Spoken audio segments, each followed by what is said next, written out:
and the beast that was, and is not, even he is the eighth, and is of the seven, and goeth into perdition. And the 10 horns which thou sawest are 10 kings, which have received no kingdom as yet, but receive power as kings 1 hour with the beast. And saw a beast rise up out of the sea, having 7 heads and 10 horns, and upon his horns 10 crowns, and upon his heads the name of blasphemy. And the beast which I saw was like unto a leopard, and his feet were as the feet of a bear, and his mouth as the mouth of a lion. And the dragon gave him his power, and his seat and great authority.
Firing chain is on. Go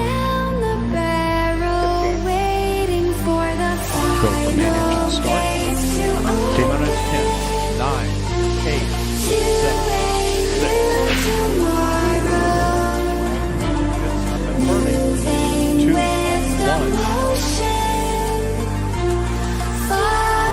Attention all personnel, this is the NTD conducting the launch status check. Verify ready to resume count and go for launch. OTC. OTC is go. TBC. Tank and booster go. PTC. PTC is go. LPS. LPS is go. MILA. Milo is go. STM. STM is go. Safety console. Safety console is go. SPE. SP is go. LRD. LRD is go. SRO. SRO is go. You have a range clear to launch. And CDR. CDR is go. And Launch Director NTD, our launch team is ready to proceed. I copy that. I'll do my poll at this time. KC Chief Processing Engineer, verify no constraints to launch. No constraints. Thank you, Steve. KC Safety and Mission Assurance. Safety and Mission Assurance is go, Mike. Thank you, Terry. Payload Launch Manager. Hey, Mike, on behalf of the ISS ground processing team, I want to say thanks to you and the shuttle team. It's been a great partnership, and we are go. Thank you, Bill. Appreciate that. Range weather. Launch weather has no constraints for launch. Thank you, Kathy. Atlantis Flow Director. On behalf of the Atlantis and KSC Shuttle Processing Team, we are go. Thank you, Angie. Atlantis Launch Director, Air to Ground 1. Atlantis, go. Okay, Fergie, we're starting to feel pretty good down here on the ground about this one today. So on behalf of the greatest team in the world, good luck to you and your crew on the final flight of this true American icon.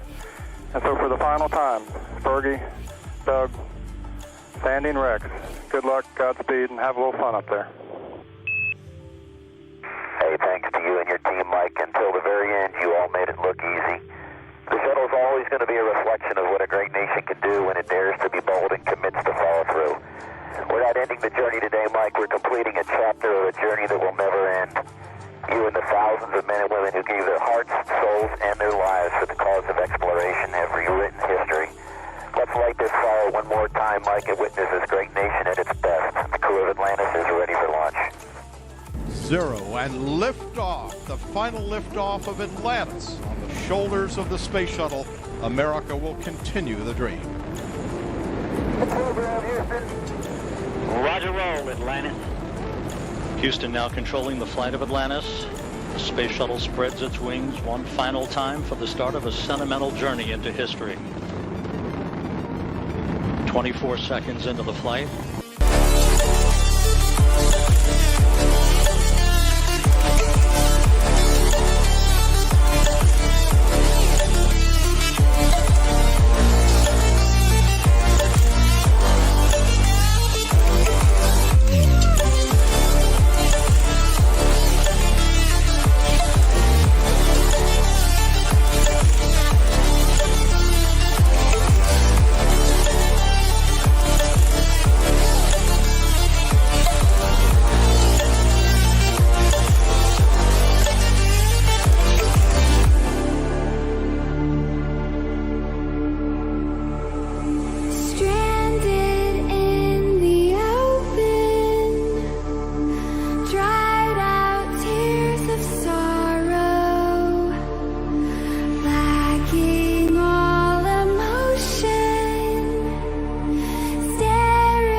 In the 50th year, in the 7th month, on the 14th day of the month of the life of Enoch, in that parable, I saw how the heaven of heavens was shaken violently, and the host of the Most High and the angels, 1,000 thousands and 10,000 times 10,000, were extremely disturbed. And then I saw the head of days sitting on the throne of his glory, and the angels and righteous were sitting around him. And a great trembling seized me, and fear took hold of me, and my loins collapsed and gave way, and my whole being melted, and I fell upon my face. And the holy Michael sent another holy angel, one of the holy angels, and he raised me. And when he raised me, my spirit returned, for I had been unable to endure the sight of that host, and the disturbance, and the shaking of heaven. And the holy Michael said to me, What sight has disturbed you like this? Until today has the day of his mercy lasted, and he has been merciful and long-suffering towards those who dwell upon the dry ground. And in those days the angels will gather together, and will throw themselves towards the east. Upon the Parthians and Medes they will stir up the kings, so that a disturbing spirit will come upon them, and they will drive them from their thrones, and they will come out like lions from their lairs, and like hungry wolves in the middle of their flocks. And they will go up and trample on the land of my chosen ones. And they will go up and trample on the land of my chosen ones. And they will go up and trample on the land of my chosen ones. And the land of my chosen ones will become before them a tramping ground and a beaten track. Tramping ground and a beaten track.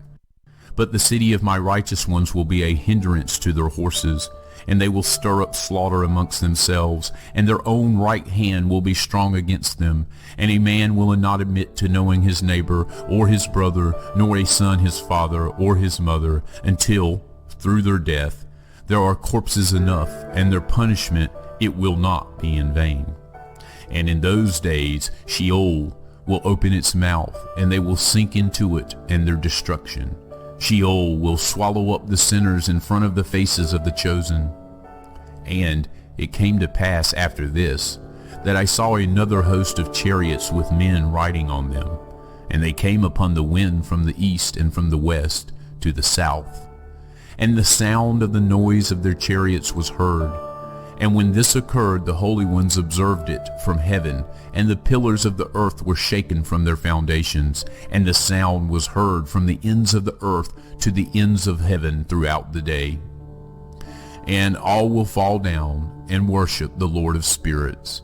And this is the end of the second parable.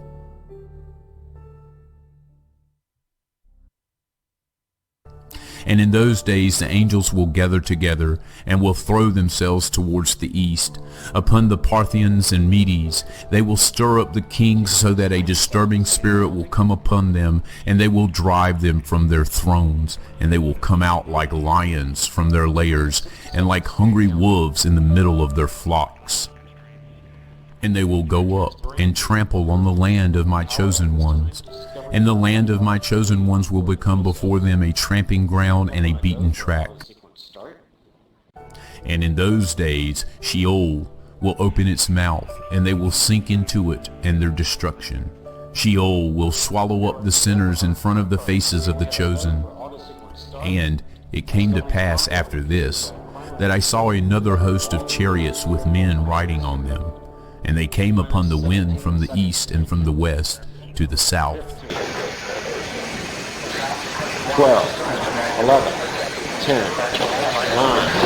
8, 7, 6,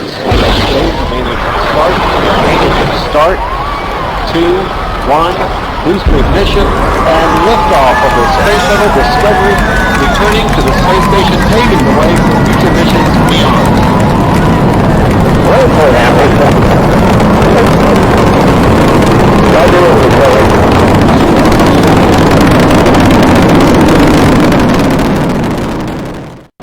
And the sound of the noise of their chariots was heard. And when this occurred, the holy ones observed it from heaven, and the pillars of the earth were shaken from their foundations, and the sound was heard from the ends of the earth to the ends of heaven throughout the day. And all will fall down and worship the Lord of spirits. And this is the end of the second parable.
As for the beauty of his ornament, he set it in majesty, but they made the images of their abominations and of their detestable things therein.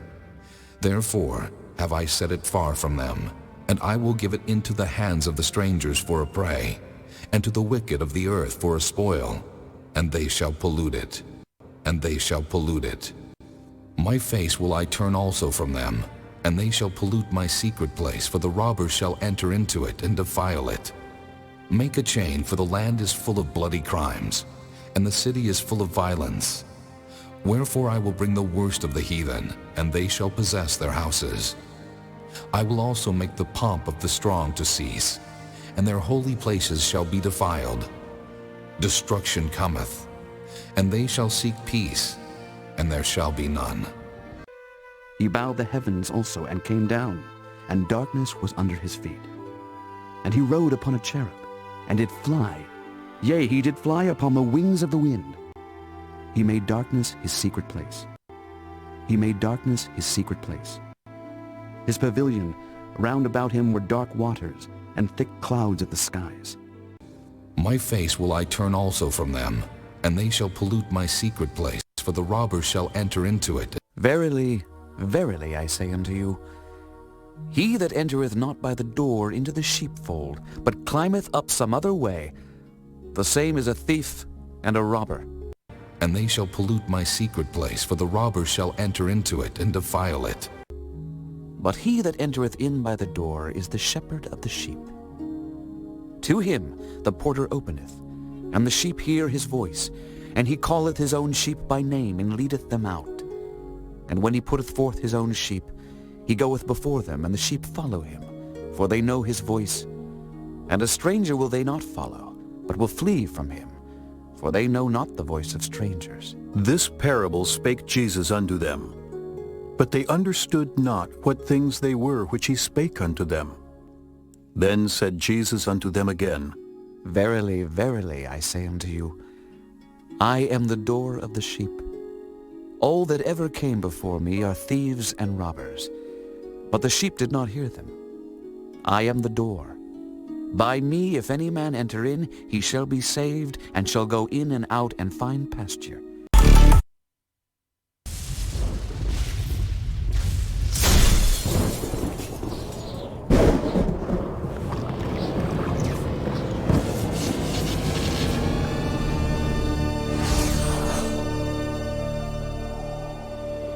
Sunday morning, the SpaceX Dragon cargo spacecraft was installed on the Earth-facing side of the Harmony module 3 days after its launch from Cape Canaveral Air Force Station in Florida. And the beast which I saw was like unto a leopard, and his feet were as the feet of a bear, and his mouth as the mouth of a lion. And the dragon gave him his power and his seat and great authority. European Space Agency astronaut Luca Parmitano grappled the Dragon using the space station's robotic arm, Canadarm2, and NASA astronaut Andrew Morgan provided backup. The SpaceX Dragon brings 5,700 pounds of research, crew supplies, and hardware to the space station. They worshipped the dragon which gave power unto the beast, and they worshipped the beast, saying, Who is like unto the beast? Who is able to make war with him?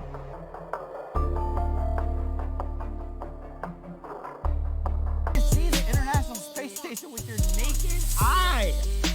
I've seen it. You know, you look up and people are looking at it, they got their binoculars and they're looking at it, and you know, it's a little light, God, and it's moving. No. Who is like unto the beast? Who is able to make war with him? Right now, you can log on to the internet if you want to. And you can go to the International Space Station, the ISS, and you can get a live feed from that space station. Right now, you can watch it as it moves across the face of the earth. Who is like unto the beast? Who is able to make war with him? Think of all these people that are going to be going up.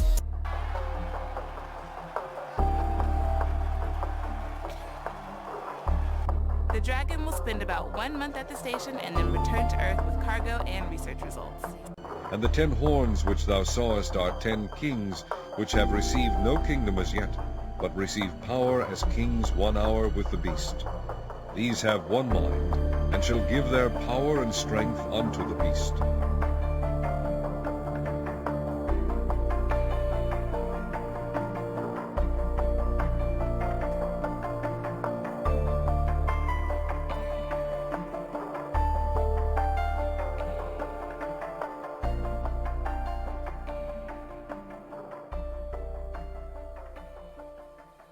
thousands of photographs and videos from the space station as it moved in the heavens above the earth. It such a magnificent sight, it took his breath away. Space is so incredibly black, so incredibly dark. It's a bottomless pit, bottomless pit.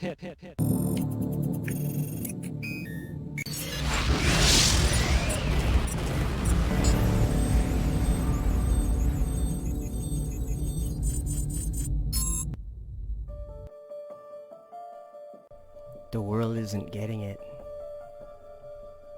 He's already doing what he's going to do.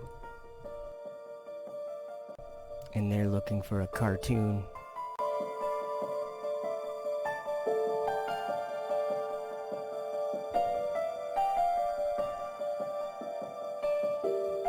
And land on a shoebox on the ground in a windstorm. That's what's happening. The critical part. Yeah. And I don't think I could throw a pencil over the Empire State Building and catch him. Thing to try to do. And the crazy thing is, we're like 30 seconds away from this. From this crazy maneuver.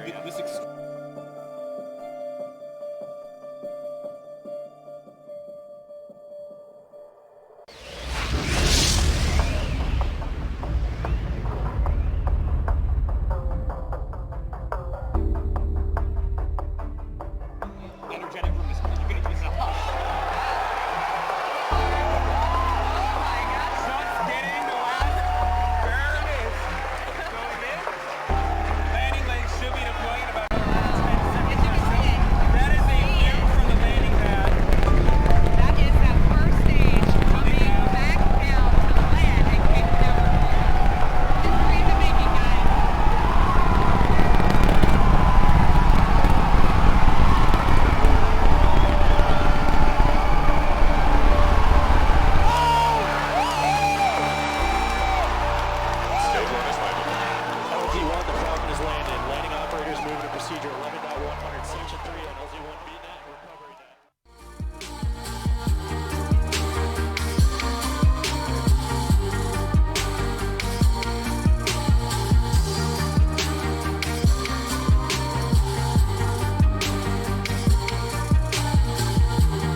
Elon Musk is the card, but Elon Musk is sending up huge rockets into space.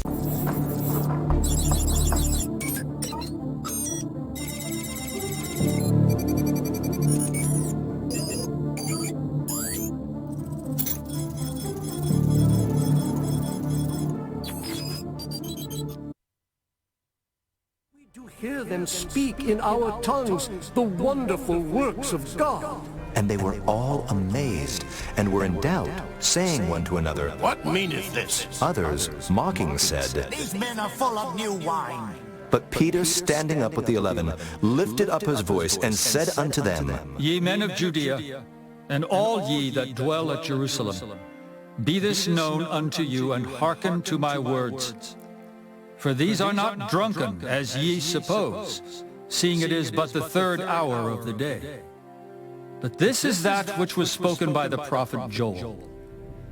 And it shall come to pass in the last days, saith God, I will pour out of my Spirit upon all flesh, and your sons and your daughters shall prophesy, and your young men shall see visions, and your old men shall dream dreams. And on my servants and on my handmaidens I will pour out in those days of my Spirit, and they shall prophesy. And I will show wonders in heaven above, and signs in the earth beneath, blood and fire and vapor of smoke. The sun shall be turned into darkness, and the moon into blood, before that great and notable day of the Lord come. And it shall come to pass that whosoever shall call on the name of the Lord shall be saved. Go ye into all the world, and preach the gospel to every creature. He that believeth and is baptized shall be saved, but he that believeth not shall be damned. And these signs shall follow them that believe. In my name shall they cast out devils. They shall speak with new tongues. They shall take up serpents. And if they drink any deadly thing, it shall not hurt them. They shall lay hands on the sick, and they shall recover. So then after the Lord had spoken unto them, he was received up into heaven, and sat on the right hand of God. And they went forth, and preached everywhere, the Lord working with them, and confirming the word with signs following. Amen. I am Alpha and Omega, the beginning and the ending, saith the Lord, which is, and which was, and which is to come, the Almighty. I am Alpha and Omega, the first and the last. Fear not, I am the first and the last. I am he that liveth and was dead, and behold, I am alive forevermore. Amen. And have the keys of hell and of death.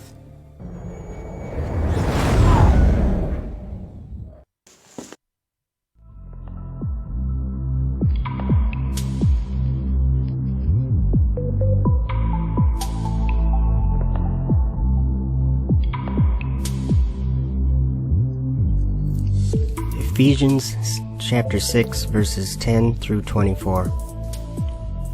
Finally, my brethren, be strong in the Lord and in the power of his might. Put on the whole armor of God, that ye may be able to stand against the wiles of the devil. For we wrestle not against flesh and blood, but against principalities, against powers, against the rulers of the darkness of this world, against spiritual wickedness in high places. Wherefore, take unto you the whole armor of God, that ye may be able to withstand in the evil day, and having done all to stand. Stand therefore, having your loins girt about with truth, and having on the breastplate of righteousness, and your feet shod with the preparation of the gospel of peace. Above all, taking the shield of faith, wherewith ye shall be able to quench all the fiery darts of the wicked. And take the helmet of salvation, and the sword of the Spirit, which is the word of God.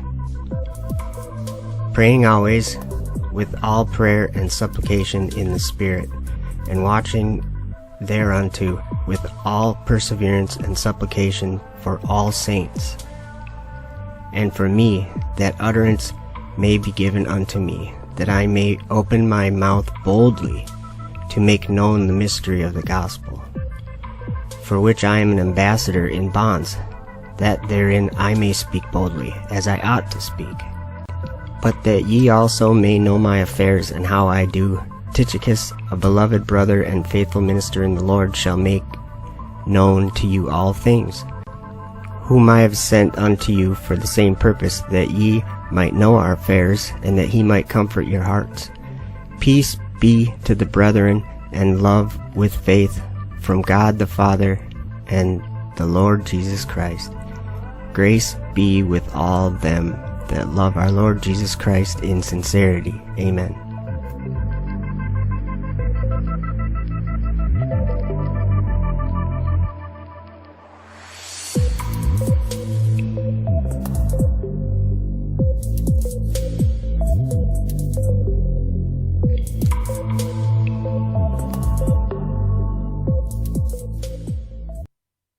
This is the only place that humans have outside of planet Earth where humans can live. And if you like, down there on Earth, you can actually see it with your naked eye. You just go to the ISS website and it tells you when to see us. You can look up in the sky and you will see this bright little star moving over the sky. Enoch chapter 18 verses 13 through 15. I saw there 7 stars like great burning mountains. And to me, when I inquired regarding them, the angel said, "This place is the end of heaven and earth. This has become a prison for the stars and the host of heaven. And the stars which roll over the fire are they which have transgressed the commandment of the Lord in the beginning of their rising, because they did not come forth at their appointed times. And he was wroth with them, and bound them till the time when their guilt should be consummated, even for 10,000 years." And here we are, 6 humans on the International Space Station, the embassy of humankind out in space, continuing an 18-year uninterrupted human presence on this fantastic laboratory. You can look up in the sky and they that dwell on the earth shall wonder, whose names were not written in the book of life from the foundation of the world. When they behold the beast. You can look up in the sky and they behold the beast. You will see this bright little star. They behold the beast. Moving over the sky. They behold the beast that was, and is not, and yet is. And here is the mind which hath wisdom. The 7 heads are 7 mountains, on which the woman sitteth. And there are 7 kings. 5 are fallen, and 1 is, and the other is not yet come. And when he cometh, he must continue a short space. And the beast that was, and is not, even he is the 8th, and is of the 7, and goeth into perdition. You can see that on many, many nights, and if you see it, think about that humans actually built this. That and they that dwell on the earth shall wonder. There are right now 6 humans, soon only 3 humans up here, out of the 7 billion humans that live down on Earth. So when they behold the beast, give these guys a wave when you see them. When they behold the beast, 5 are fallen, and 1 is. I saw in my vision by night, and behold another beast, a second, like to a bear, and it raised up itself on one side, and it had 3 ribs in the mouth of it, between the teeth of it. And they said thus unto it, Arise, devour much flesh. To this I beheld, and lo, another, like a leopard, which had upon the back of it 4 wings of a fowl. The beast had also 4 heads, and dominion was given to it.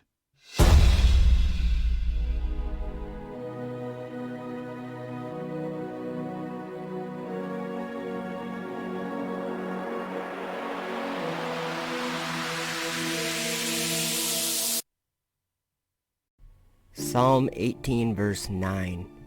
He bowed the heavens also, and came down, and darkness was under his feet. Isaiah 50 verse 3. I clothe the heavens with blackness, and I make sackcloth their covering. Proverbs 30 verse 4.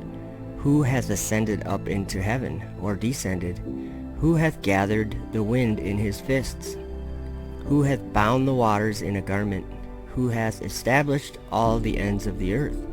What is his name, and what is his son's name, if thou canst tell? Deuteronomy 4 verse 11. And ye came near and stood under the mountain, and the mountain burned with fire unto the midst of heaven, with darkness, clouds, and thick darkness. Revelation 21 verse 2. And I, John, saw the holy city, New Jerusalem, coming down from God out of heaven, prepared as a bride adorned for her husband. John 1 verse 32. And John bare record, saying, I saw the Spirit descending from heaven like a dove, and it abode upon him. Deuteronomy 4 verse 39. Know therefore this day, and consider it in thine heart, that the Lord, he is God in heaven above, and upon the earth beneath there is none else. Job 22 verse 12. Is not God in the height of heaven? And behold the height of the stars, how high they are. John 3, verse 13. And no man hath ascended up to heaven, but he that came down from heaven, even the Son of Man which is in heaven. Psalm 102, verse 19. For he hath looked down from the height of his sanctuary. From heaven did the Lord behold the earth. Psalm 115, verse 3. But our God is in the heavens. He hath done whatsoever he hath pleased. Matthew 26, verse 64. Jesus saith unto him, Thou hast said, Nevertheless I say unto you, hereafter shall ye see the Son of Man sitting on the right hand of power, and coming in the clouds of heaven. Job 37, verse 18. Hast thou with him spread out the sky, which is strong, and as a molten looking glass? Isaiah 66, verse 1. Thus saith the Lord, The heaven is my throne, and the earth is my footstool. Where is the house that ye build unto me? Where is the place of my rest? Psalm 11, verse 4. The Lord is in his holy temple. The Lord's throne is in heaven. His eyes behold, his eyelids try the children of men. Psalm 14, verse 2.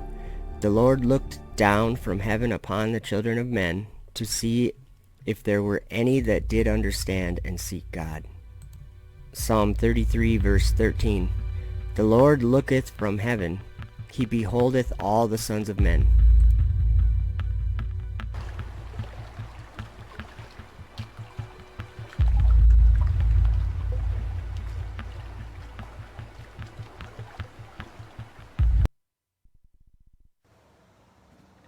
The space station. What we grew up believing is that we landed on the moon, and that gave us a certain way of thinking. And if they landed on the moon before you were born, or I was born in 77, so by the time I was, old enough to think at all, they had gone. They went to the moon. They flew to the moon. And the space station doesn't sound so weird looking from that point of view. But now I have a different point of view, and I can share it with you. That rhymed. Now I look at it as more of a biblical way. In the Bible, the heavens are celestial. They're not physical and material the same way like our flesh bodies here on earth are, and the things, the material world we live in. No, it's not the same. It's a world that we I don't think we're supposed to understand exactly the difference between the terrestrial earth and the celestial heavens. But it's a spiritual world. The heavens are. And God is a spirit, and God's throne is in heaven.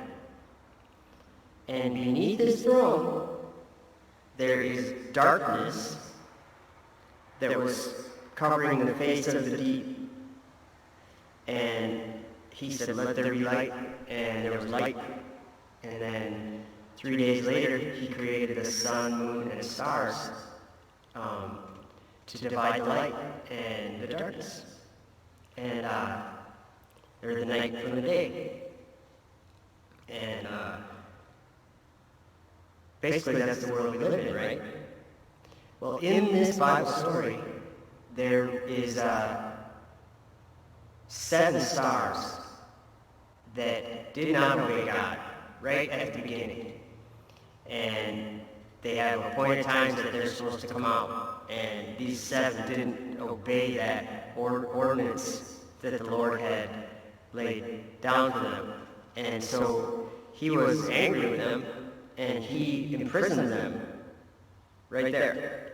And so if we have to apply these things to reality, if we look towards the south more, we see planets. And these planets are what, again, being born in the moon landing world, where we landed on the moon before you were even born. And so it was something you couldn't question, and you wouldn't think of questioning because your whole life they had gone. So it's set in stone, right, that they went. Well, if you start thinking differently, and this is what I've done in the last 3 years, I've learned about a different world. And so if you were to ask me what the space station was now versus 4 years ago, you'd get two different answers, and I'm going to kind of share those two answers. 4 years ago, I would have said, I didn't know very much about it, but I knew what it was.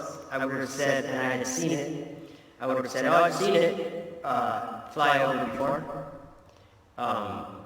And I'd say, it's got those big solar thingies on it. You know, I would be able to describe what it looked like.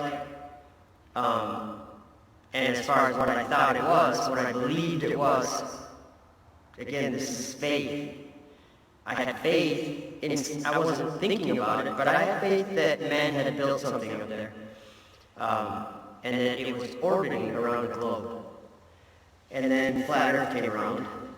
And so I really started to question what was going on with the space station. And rather than do what all the other flat earthers do and just say, it's fake, I look into it and I look deep and I see plenty of evidence for a space station being everything that NASA says it is, flying at that speed, 70,000 miles an hour, and basically with no drag, no atmosphere. They think everything that NASA is reporting about the space station is just legitimate exploration is what they think. And that's where my understanding differs with a lot of people. 4 years ago, I would have said that it's just a machine that got built, sent up on rockets, piece by piece, and as it's orbiting, they dock to it and build it bigger. And it's a simple concept. And then another thing, the people that say there's no footage of the ISS being built, they need to do some research. There's nearly footage of the whole thing being built. Because if there's a spacewalk, there's footage of it. So, as far as whether it's real or not, you can decide that on your own. But don't sell it short of what, because that makes the flat earthers look foolish. So you can, and if somebody needs me to, I'll put it on my channel. I'll mirror some of the footage of the space station being built. I'll do that anyway. I'm going to do that anyway. But so 4 years ago, I would have said that it was just a legitimate thing that they did. And like 3 years ago, I started saying, no, it's not real. And I totally believed that it was something that NASA was faking, or I started to believe that. But then I learned something from the Lord, and it really cleared up my understanding. There isn't a man or woman on the earth right now that works at NASA or anywhere that believes in their heart that they're lying to someone else. I mean, maybe there's somebody lying at work to somebody or something, but what I'm saying is they're not lying to the world. They're really loosely, they don't do science. They do some science, but most of it is training is what they do. They train children, and the reason why I say that is because I was trained that we lived in a time that in this world, spaceships go to the moon. But now, what I believe, and this is going to be a little different than other flat earthers, but I believe that there is a space station, and that they do fly rockets up, Dragon goes up, and see that's in the Bible, Revelation 12 and 13. but the rockets going up and down, landing, and flying dragon up and down, and dragon being cast out into the earth when it's resupplying the ISS. Well, coincidentally in the Bible, the dragon gives the beast his power and strength and great authority, and power. He gives its power and strength to the beast. Okay, so stay on the line here.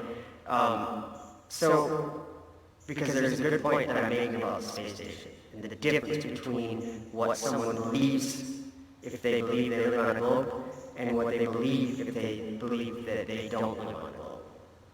Because it's a big difference. Okay, globe guy, Joe 4 or 5 years ago says they're orbiting in space. So they're going like this. That's the only way that it doesn't need propulsion system and rocket firing all the time, because it doesn't need to slow down, because it's falling over the curvature of the Earth the whole time. That's their explanation. So that's why they're in a zero gravity situation, because it's free fall.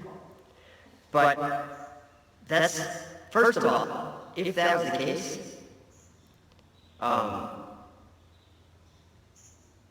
it wouldn't quite seem like the ISS was necessarily underneath them, would it? I mean, the Earth underneath them? Wouldn't it kind of be like, they're just going over the Earth. So what I believe now is that that's heaven.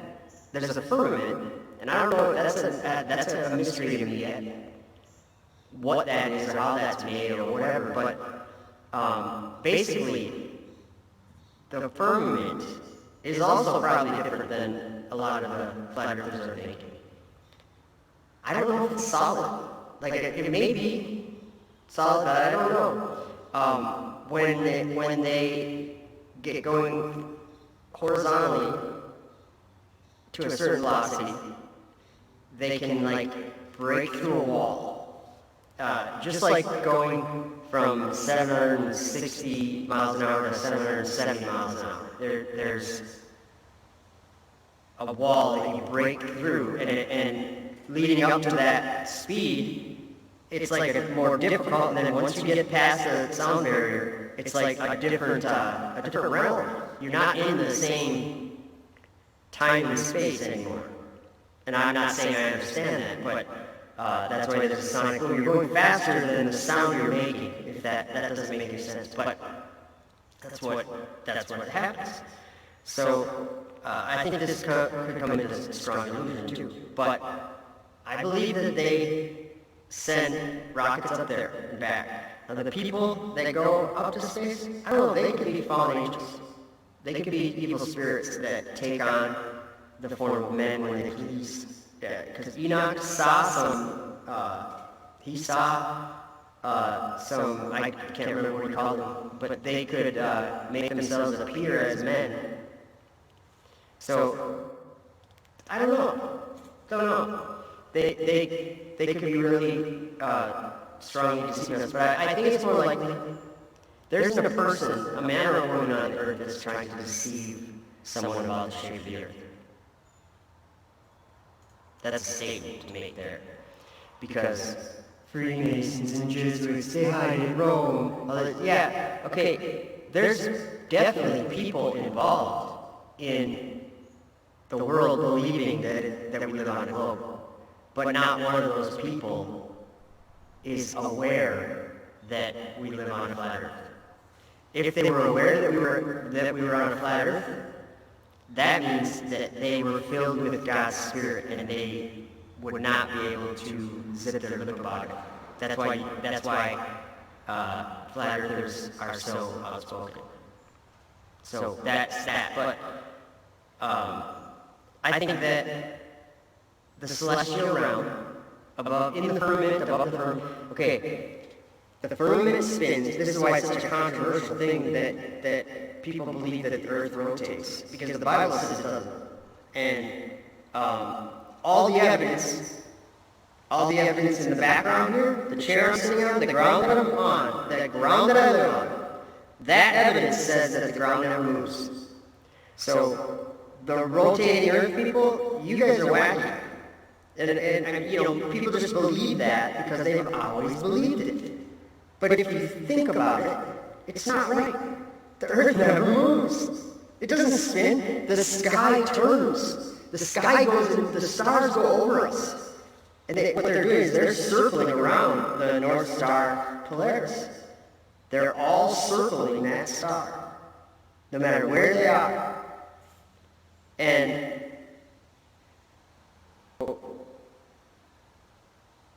so if I look south, they don't look like a circle, it's just a giant circle. And it's coming up from the horizon and going down. And then closer to the North Star, they are not able to touch the horizon, so it's a circle. So it's like we live in a tube. Like the firmament is a tube going around us. That's what it appears like. But that's the perspective, and it's just going. It's like if you went underneath a merry-go-round. If you went underneath the merry-go-round and looked up at the bottom of the merry-go-round, that's what the firmament is. It's going around in a circle, and that we all know that the stars come up and go down, or whatever. The sun, the moon, the whole sky moves. And that's important to realize, because if you think about that, well, what's the current line is 6,900, whatever it is, I don't really care, but that's when, at that height, they go like nearly straight up until they get to that height, and then they're going to take over and go horizontal over the surface of the earth. Well, they're in the firmament at that point, and there is nothing pulling them down if they're going fast enough sideways. Don't ask me. That's just the nature of the world. That's what happens when they send rockets. That's why rockets work the way that they do, why they appear to be going back down in the ocean. Now, let's think about that, guys, before you keep saying, oh, rockets are fake, or they just shoot into the ocean. That's not true. That's not at all right. If you watch the sunset, if you watch a jet fly away from you, what does it do? It does the exact same thing that the rocket does, moving horizontally. It appears to go down. So that's like elementary error in this case. And I mean, I don't care, but what I'm saying is, if we're going to be trying to convince the world that the truth is important and that it isn't stupid, we shouldn't be saying stupid things as much as possible. Right? And I mean, I've said a lot of things that I didn't understand, and I probably am right now. But the space station. In the Bible, there's a difference between someone that has their name written in the book, Lamb's Book of Life, from the foundation of the world, and someone who doesn't. And I'm not saying that if they don't have their name in the Lamb's Book of Life from the foundation of the world, that doesn't mean that they don't have their name in the Book of Life. I don't know if there's only, what I'm saying is that from the foundation of the world, there's 144,000 people that were sent from the foundation of the world to the end to be witnesses to the truth. And they came, they were born into the world just like everybody else. But then God opened their eyes, gave them a new heart and spirit, and He showed them something that the world needs to know. And so that's why Flat Earth is blowing up. The world needs to know it. But the difference in Revelation, it says, they that dwell on the earth shall wonder when they behold the beast that was and is not and yet is. I'm going to compare my old self to my new self. My old self, I wondered at the beast. I looked at it and I was like, man, that's nuts. It's flying over it, because the thing flies, it goes fast. So, whether it could be just a fallen angel, I don't know. But it appears to be a metal tin can piece of junk that NASA built. And that's been up there. Because it's been going over your head for 20 years. Visible. So we've had a wandering star that's on a schedule for 20 years that wasn't there like when all the prophets, there's only one prophet that saw this space station, and that is John that wrote Revelation. Because he was shown the end. He knew about the space station. He saw it. And he wondered at it with great admiration. And the angel stopped him and said, "Wherefore didst thou marvel? I will tell thee the mystery of the woman and the beast," or whatever. And he says, there are 7 mountains, and keep in mind that those 7 transgressing stars, those wandering stars, the planets, Enoch called them mountains burning with fire, great mountains burning with fire. And then John said the exact same words in Revelation 8, verse 8. He saw an angel throw a mountain burning with fire, a great mountain burning with fire, into the sea. Those planets are going to be cast down here, however that works. Well, they're going to go into the sea and turn the sea into blood. Like, this is real stuff that's going to happen soon. Scary stuff. But, so, in Revelation, John says there are 7, how does it go? Here's the mind which has wisdom. The 7 heads, on the beast has 7 heads. The 7 heads are 7 mountains on which the woman sitteth. Okay, think of those 7 planets. We're going to call them mountains now, because Enoch was calling them mountains, and John appeared to be calling them mountains. And the angel's telling John in Revelation 17, and he says, where was I? He said that the 7 heads are 7 mountains on which the woman sitteth. Maybe I'm saying that wrong. But there was an 8th one. Even he is the 8th, and is of the 7, and goeth into perdition, the beast.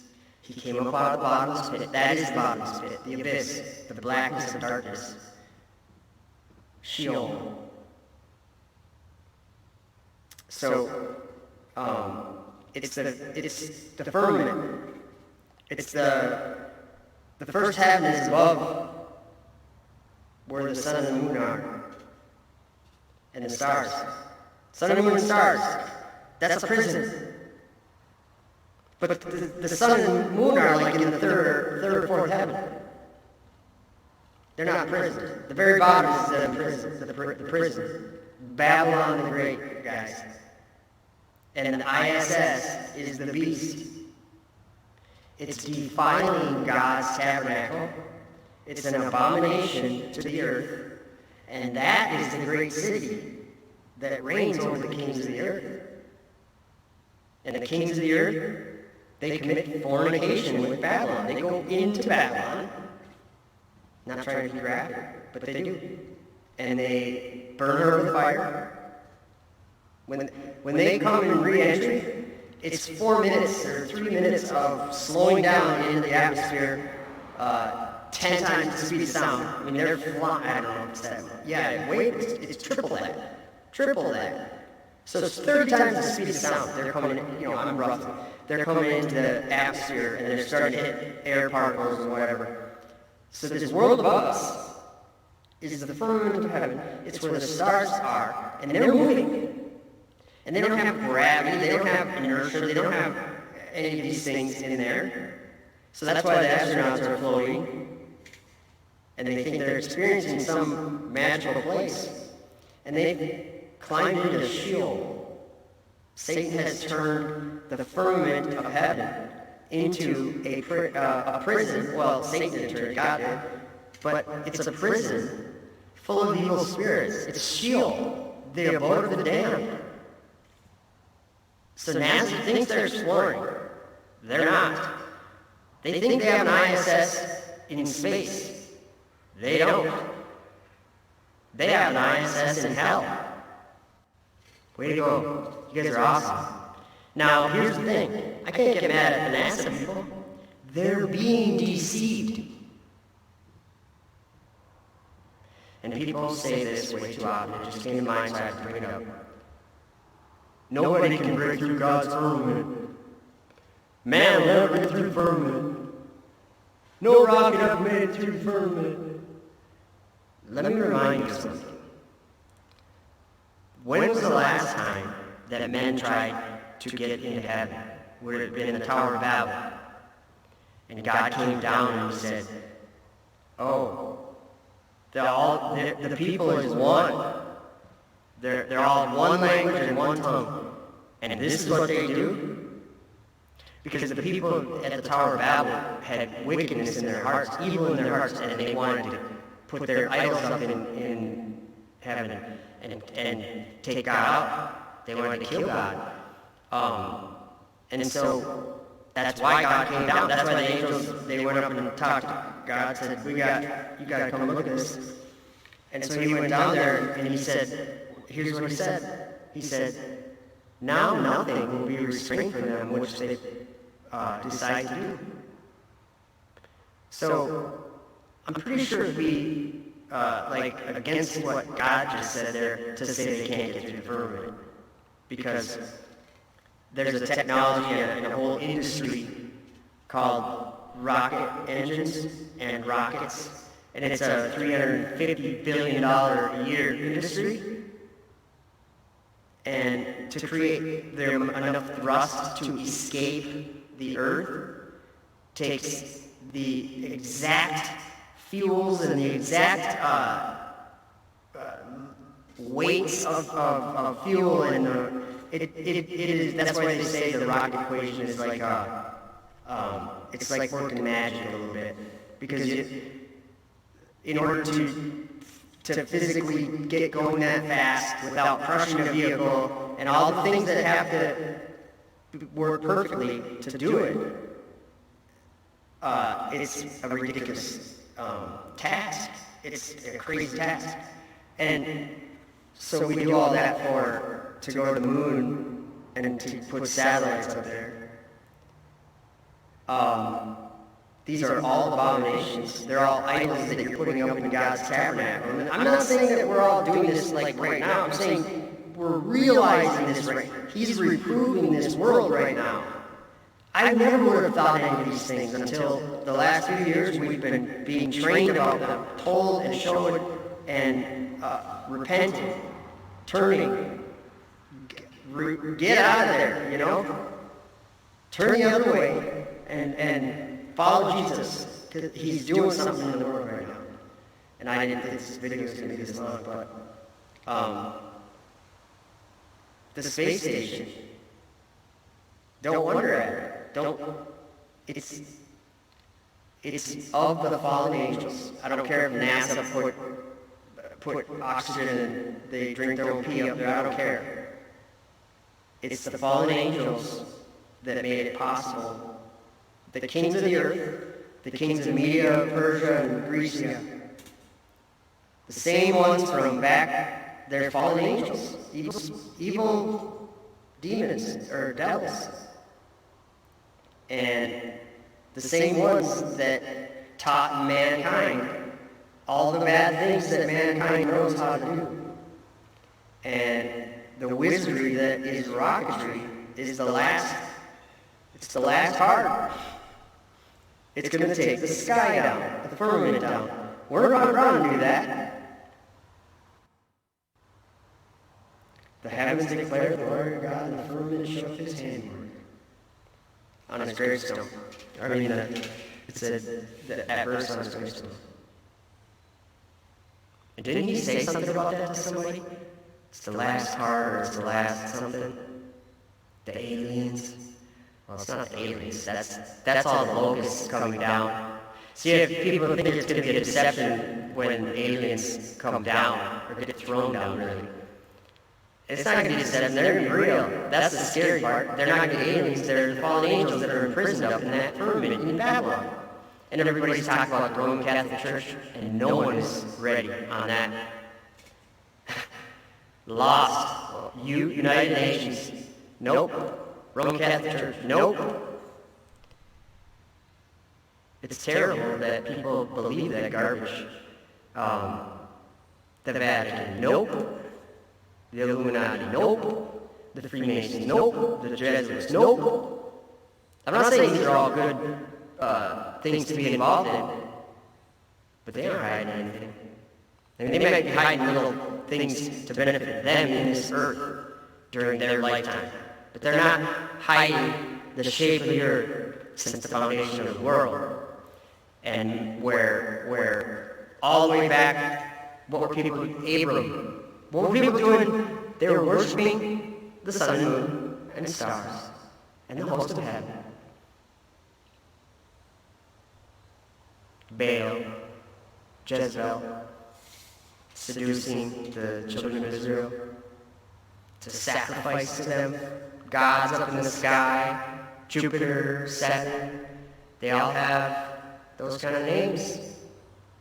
They're all Roman gods, they're deities, fallen angels, and they'll be judged. They're going to be judged. And they know they're going to be judged. But they're defiling mankind from that prison. Space exploration is what the Lord is using to fulfill His will. And Dragon is going to do it. He's going to loose the four winds of heaven that are being held back right now before hurting the earth and the trees and all that. Because the seals, the servants of God needed to get sealed in their foreheads. And I think that's already happened. That's about all I got.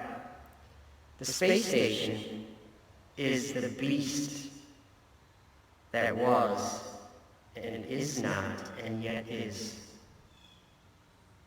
Don't wonder at it. It's a fallen angel. It's of the seven, of those planets. Those are evil spirits.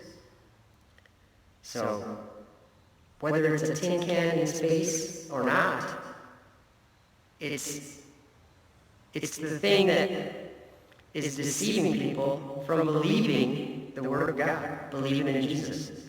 People say they believe in Jesus, but they don't believe. They don't live in the world that He created. They live in the one Satan created. So, jump off the ball. Come join us where there's truth and there will be righteousness forever. He has a kingdom that never ends. It's Jesus. All right.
AlexOttoPix.com.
How art thou fallen from heaven, O Lucifer, son of the morning?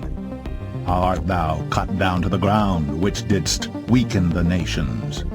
For thou hast said in thine heart, I will ascend into heaven, I will exalt my throne above the stars of God. I will sit also upon the mount of the congregation in the sides of the north. I will ascend above the heights of the clouds. I will be like the Most High. Yet thou shalt be brought down to hell, to the sides of the pit. So he carried me away in the spirit into the wilderness, and I saw a woman sit upon a scarlet-colored beast, full of names of blasphemy, having 7 heads and 10 horns. After this I beheld, and lo, another, like a leopard, which had upon the back of it 4 wings of a fowl. The beast had also 4 heads, and dominion was given to it. For thou hast said in thine heart, I will ascend into heaven, I will exalt my throne above the stars of God. And out of one of them came forth a little horn, which waxed exceeding great toward the south, and toward the east, and toward the pleasant land.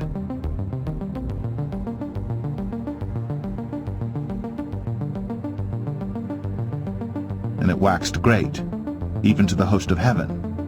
And it cast down some of the host and of the stars to the ground, and stamped upon them. Yea, he magnified himself even to the prince of the host, and it waxed great, even to the host of heaven. For thou hast said in thine heart, I will ascend into heaven, I will exalt my throne above the stars of God.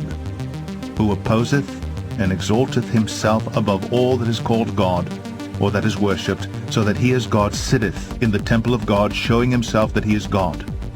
Remember ye not that when I was yet with you, I told you these things? And now ye know what withholdeth that he might be revealed in his time. For the mystery of iniquity doth already work, only he who now letteth will let, until he be taken out of the way. Even him, whose coming is after the working of Satan with all power and signs and lying wonders, and with all deceivableness of unrighteousness in them that perish, because they received not the love of the truth, that they might be saved. And for this cause God shall send them strong delusion, that they should believe a lie, that they all might be damned who believed not the truth. And the beast which I saw was like unto a leopard, and his feet were as the feet of a bear, and his mouth as the mouth of a lion, and the dragon gave him his power.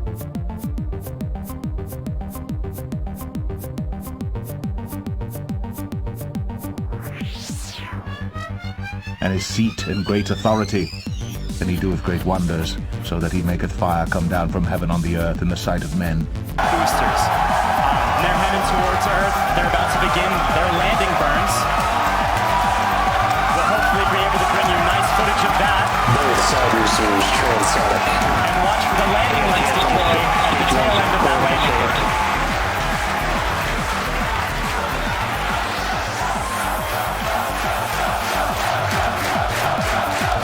And that landing burn has started. Both boosters looking to be on track towards their respective landing zones. Landing burns have started. Side boosters landing legs are deployed.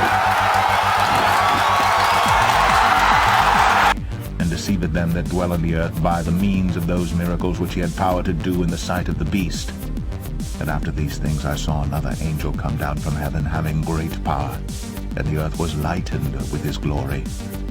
And he cried mightily with a strong voice, saying, Babylon the great is fallen, and is become the habitation of devils, and the hold of every foul spirit, and a cage of every unclean and hateful bird.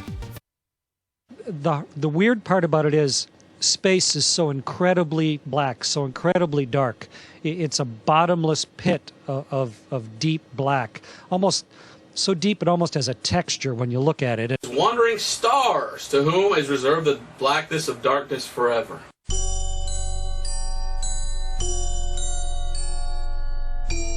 Whom is reserved the blackness of darkness forever.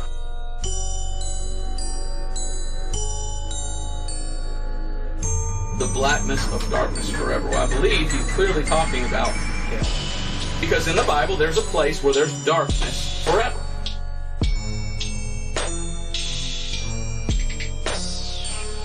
And it's called hell and the lake of fire.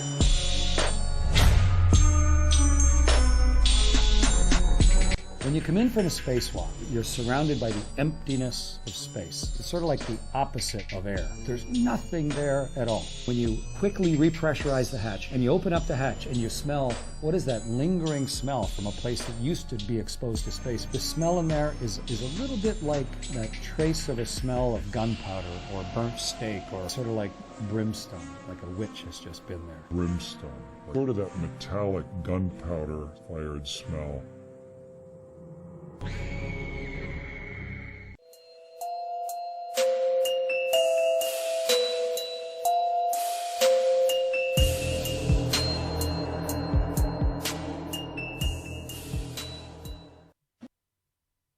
Earth is flat, silly globehead. It doesn't rotate either. You are just making that up. Look down at the ground right now. I said look. Do you think it is rotating? Does it have an axis? Of course not. A 2-year-old child is more capable of understanding reality than you. How dare you!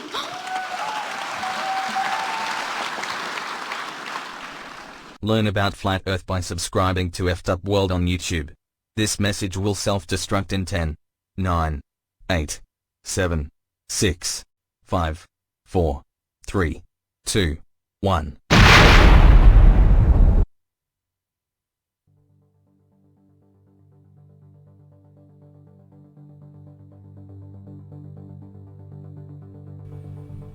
This was just over 100 years ago.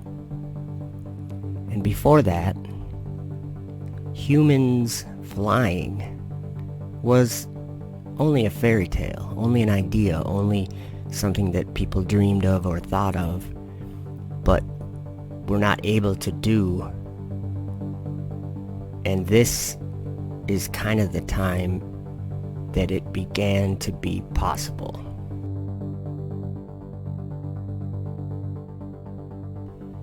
Fast forward 112 years or so, and we have really changed.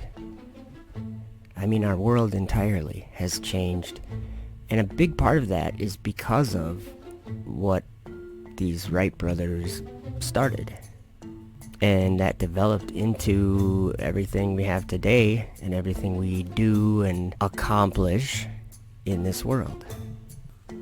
So we could almost say we've gone from the Wright brothers to Elon Musk and SpaceX or NASA. And people always want to keep going higher and higher above the earth. Well, I'm here for one reason, and that is to warn you.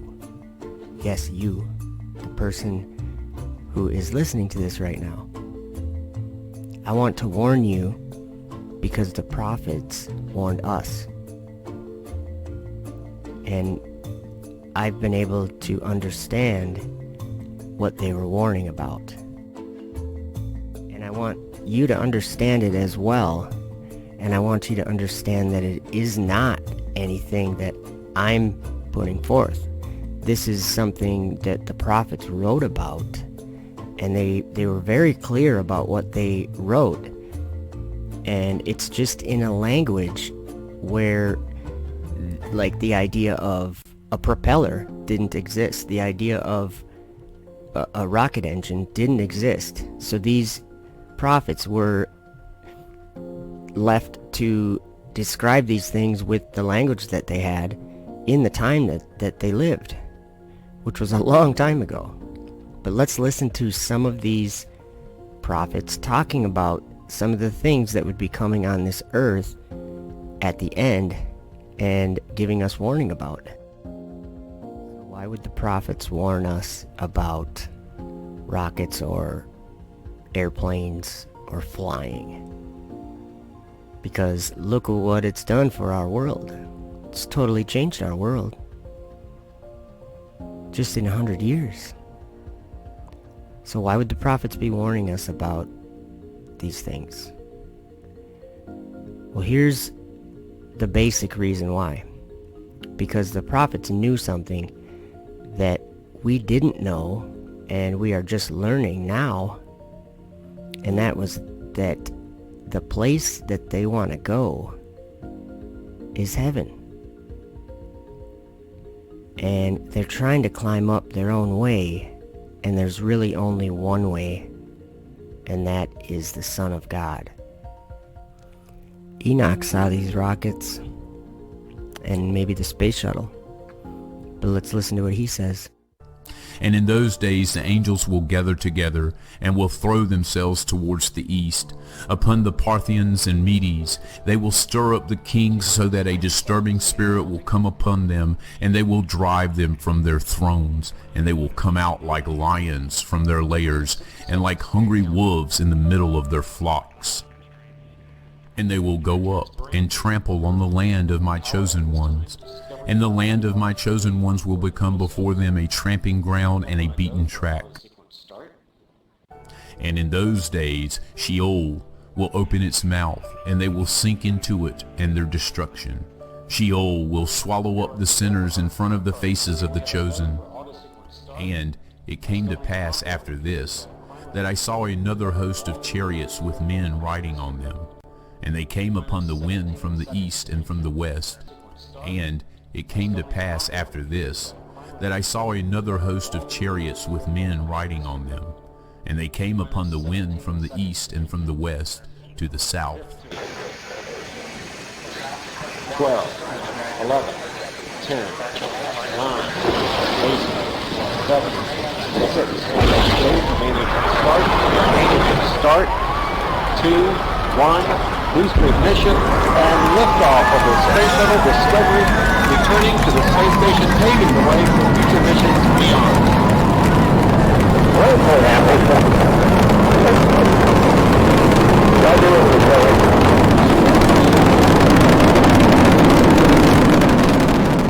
And the sound of the noise of their chariots was heard.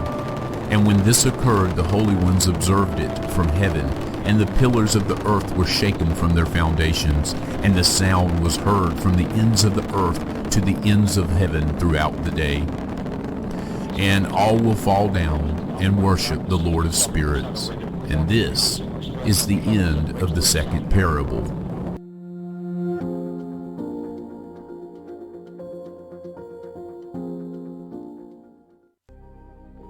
In the 50th year, in the 7th month, on the 14th day of the month of the life of Enoch. In that parable, I saw how the heaven of heavens was shaken violently, and the host of the Most High and the angels, 1,000 thousands and 10,000 times 10,000, were extremely disturbed. And then I saw the head of days sitting on the throne of his glory, and the angels and righteous were sitting around him.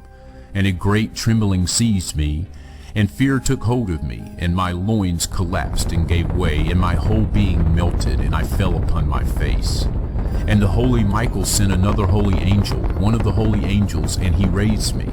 And when he raised me, my spirit returned, for I had been unable to endure the sight of that host, and the disturbance, and the shaking of heaven, shaking of heaven. And the holy Michael said to me, What sight has disturbed you like this? Until today has the day of his mercy lasted, and he has been merciful and long-suffering towards those who dwell upon the dry ground.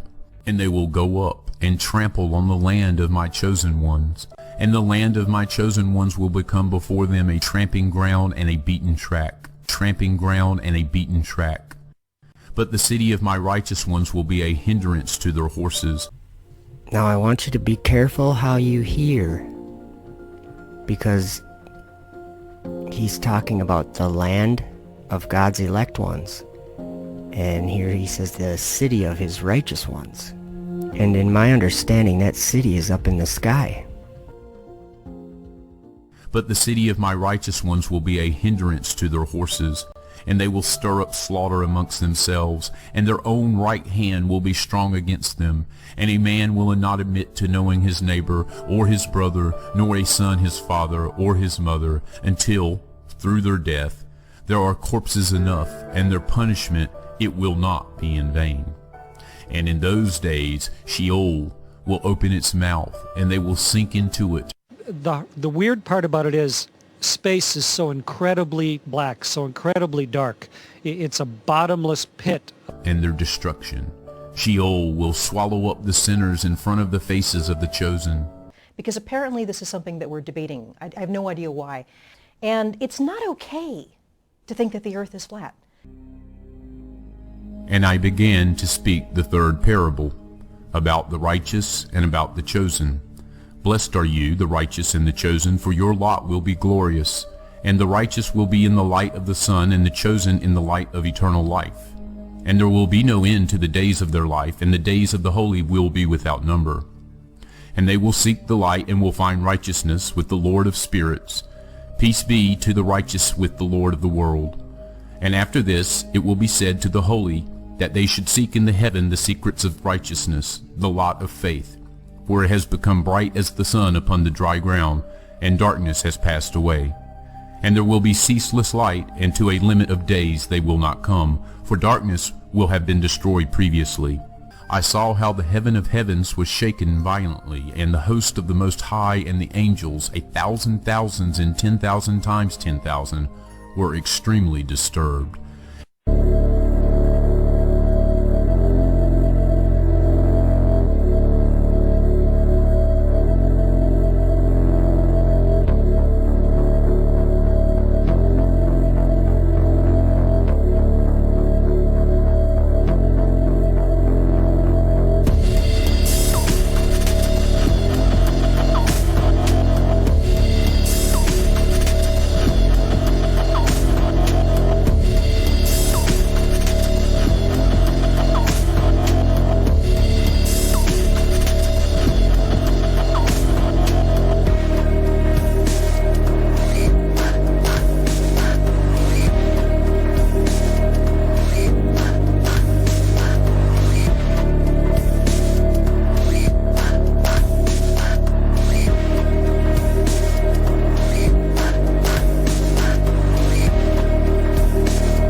Hey guys, how's it going?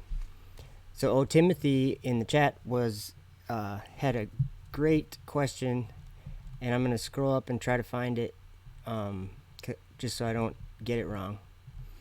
But it was a great question, and I wanted to. It's one that I think probably when I say the things that I'm saying, this comes to mind to a lot of people, or for a lot of people, and it's a legitimate thing. They're sorry, I'm just trying to find it. Where is it here? Oh, I think I passed it. Maybe not. Oh, here it is. He says, how do you get that Media, Grecia, and Persia are the three rockets? I don't understand. So, the kings of the earth, this should be somewhat simple to explain. I hope you guys can hear me. I should probably double check that my mic is working. It appears to be. I wish I had a voice like that guy that read the Book of Enoch. That guy's got a cool voice. In Daniel, I'm just breaking out my Bible.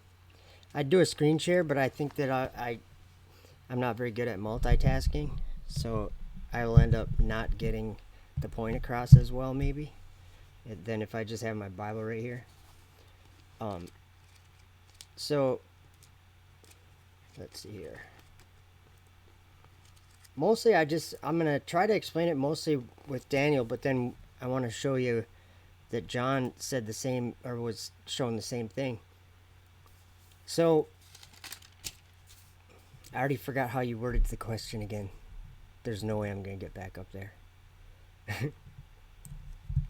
I will get up there. I just got to find it. He says, how do you get that Media, Grecia, and Persia are the three rockets? So, in Daniel 7, he sees, from the beginning of Daniel 7, he sees a vision. I'm just summing it up. And he sees and describes things about 4 beasts in Daniel 7 verse 4, 5, 6, and 7. So there was the first beast, behold another beast. After this I beheld, and lo, another. After this I saw in the night visions, and behold, a 4th beast. Okay, so that he saw 4 beasts, and then he described certain things about him, which we'll go over. And then he said in the next verse that he was considering the horns, and behold, there came up from among them another little horn. Now keep in mind, this is something Daniel's being shown the time of the end. He's just being shown something and describing what he's seeing. So kind of like, this is actually a good kind of example, because I don't have my camera on. So I'm just sitting here talking in the mic, but you can't see me. And right now, what if I was in a room and there was a cat there? I have a cat in this room. Okay? The carpet's gray. The couch is gray. The cat is even gray.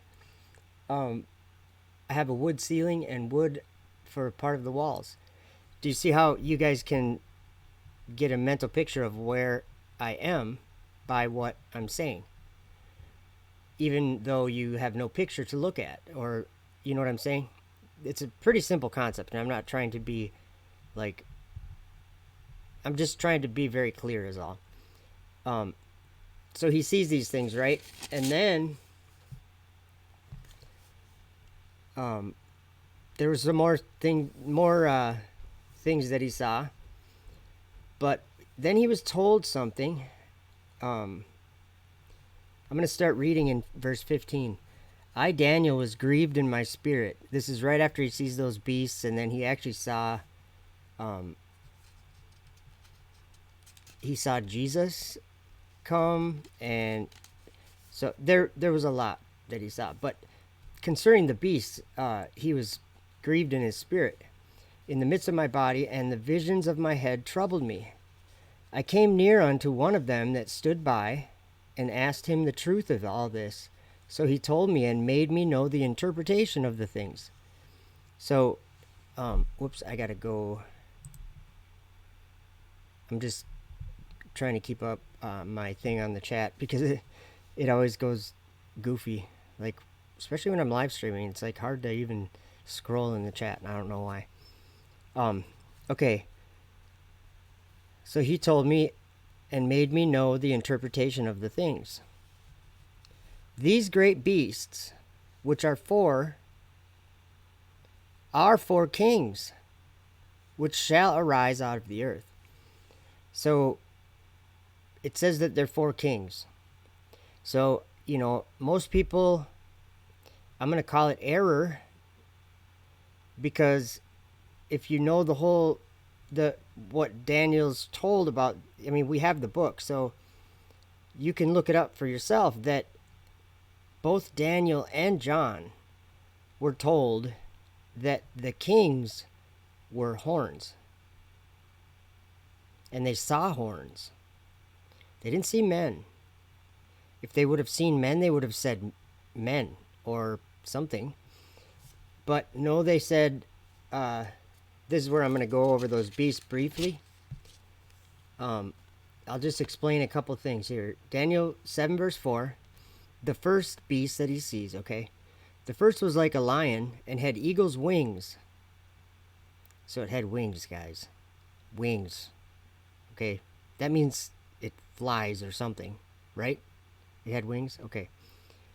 I beheld till the wings thereof were plucked, and it was lifted up from the earth, and made stand upon the feet as a man, and a man's heart was given to it.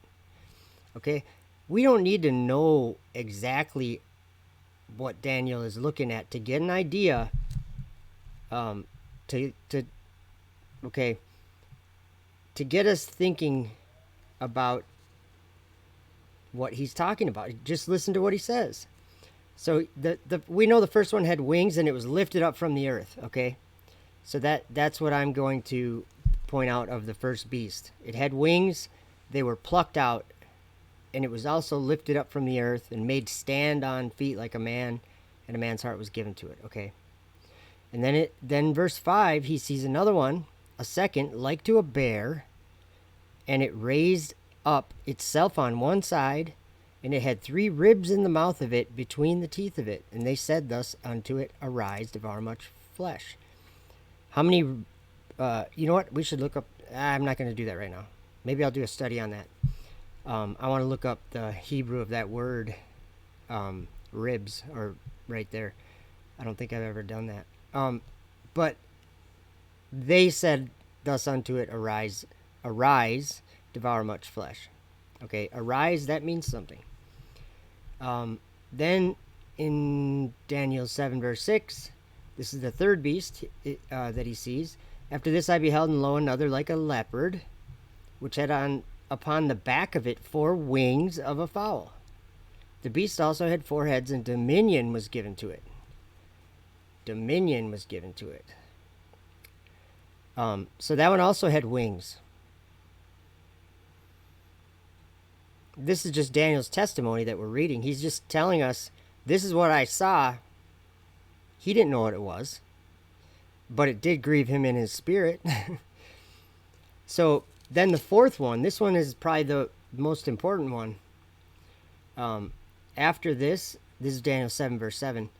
After this I saw in the night visions, and behold, a fourth beast, dreadful and terrible, and strong exceedingly. It had great iron teeth, and it devoured and brake in pieces, and stamped the residue with the feet of it.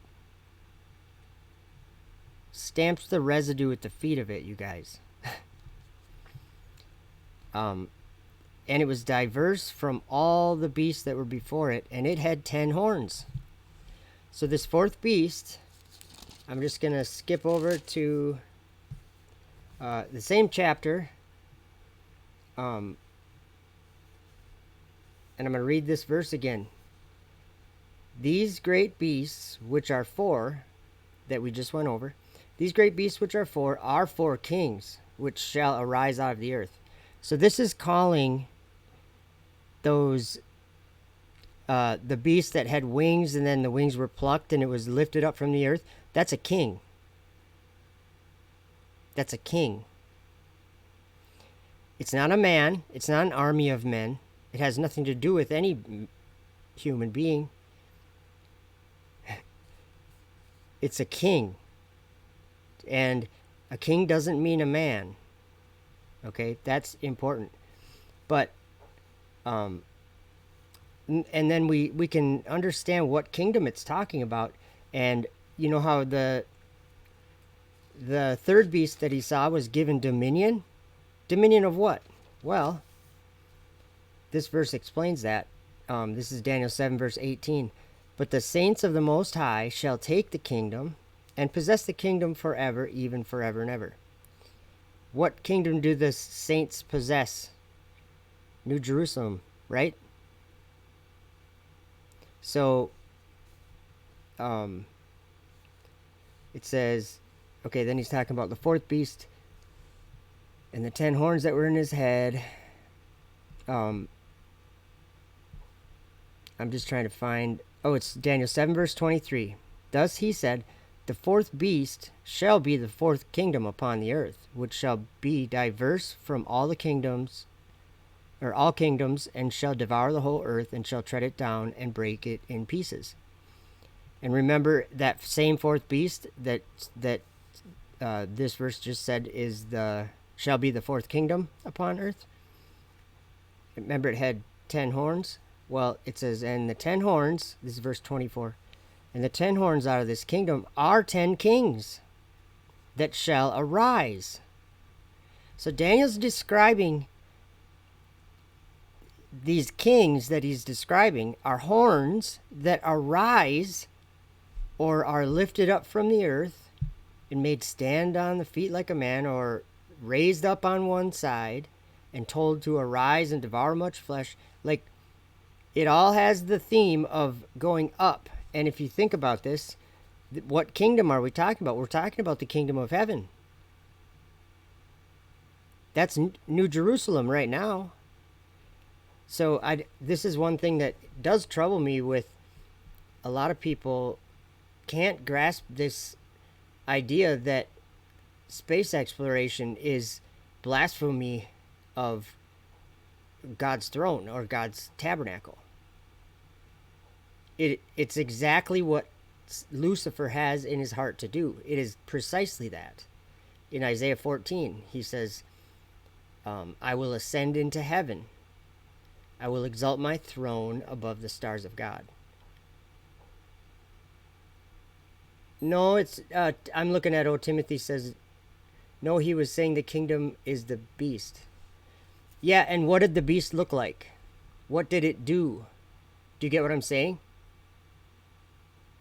No, he wasn't. Oh, I see what you're saying now. No, that's not. Let me read the verse again. Daniel 7, verse 23. Thus he said, the fourth beast shall be the fourth kingdom upon the earth, which shall be diverse from all kingdoms, and shall devour the whole earth, and shall tread it down and break it in pieces. So, let's see here. See, what we're talking about is not, we are talking about the kingdom of heaven. I don't know why you're saying he was saying the kingdom is the beast.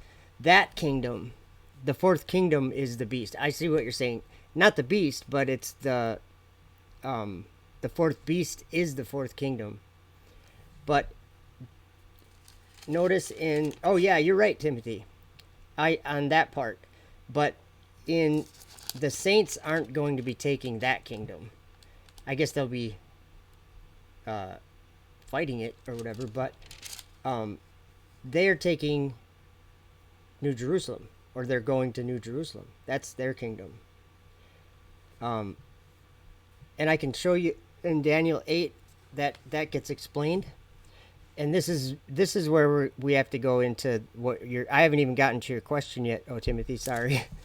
But we're getting there, because we have to understand that basically the things that Daniel was seeing with his eyes and giving us descriptions that we briefly went over there, those things are called kings.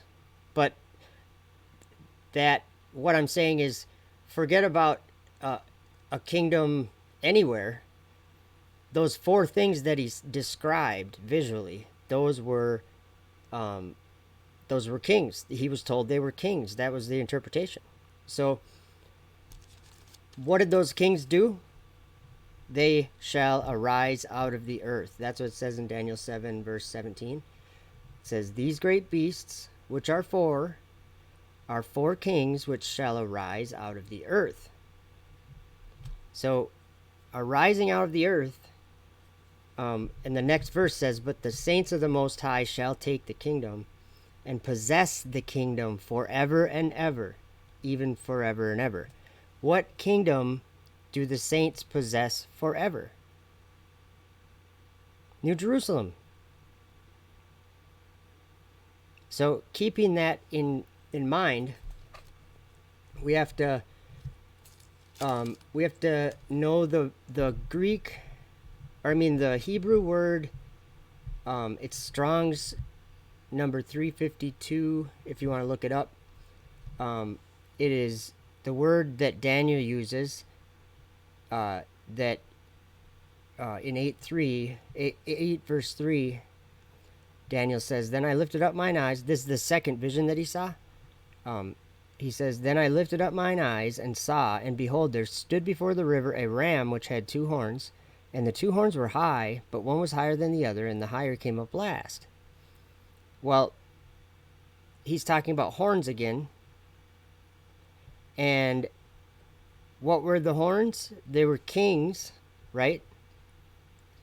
And all of the things that Daniel described were either they were all arising out of the earth. That's what it says in Daniel 7 verse 17. They're kings that shall arise out of the earth. And so the word ram is that Strong's 352, and that word is not necessarily an animal. It says the beast is a kingdom. That was just one of the beasts that Daniel saw, the fourth beast. I'm replying. I should read the comment, sorry. Timothy says, so how is the beast the ISS, if it says the beast is a kingdom, if the 10 kings aren't men, why would the Bible translate it as kings? Okay, let me answer one at a time there. Okay, forget about the ISS. We're going over. Don't bring like your, you know what I mean, like the things that you know that I've said or whatever. Just stick with me on this. Daniel 7:4. He sees 4 beasts, and the 4th one is the 4th kingdom. So it's not talking about. It actually in Daniel 7 verse 6 is actually he sees the ISS. It says, after this I beheld, this is the 3rd beast that he saw, not the 4th one.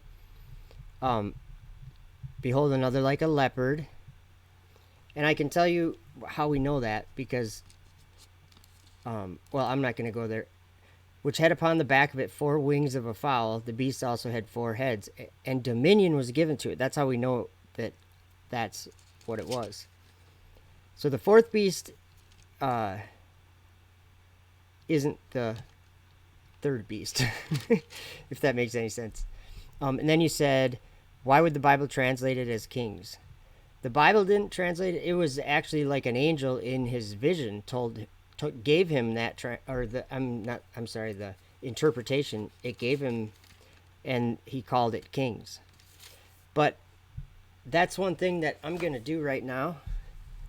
Thank you, Timothy. I'm going to go to Bible Hub and look up a couple words here, because the word ram isn't necessarily an animal.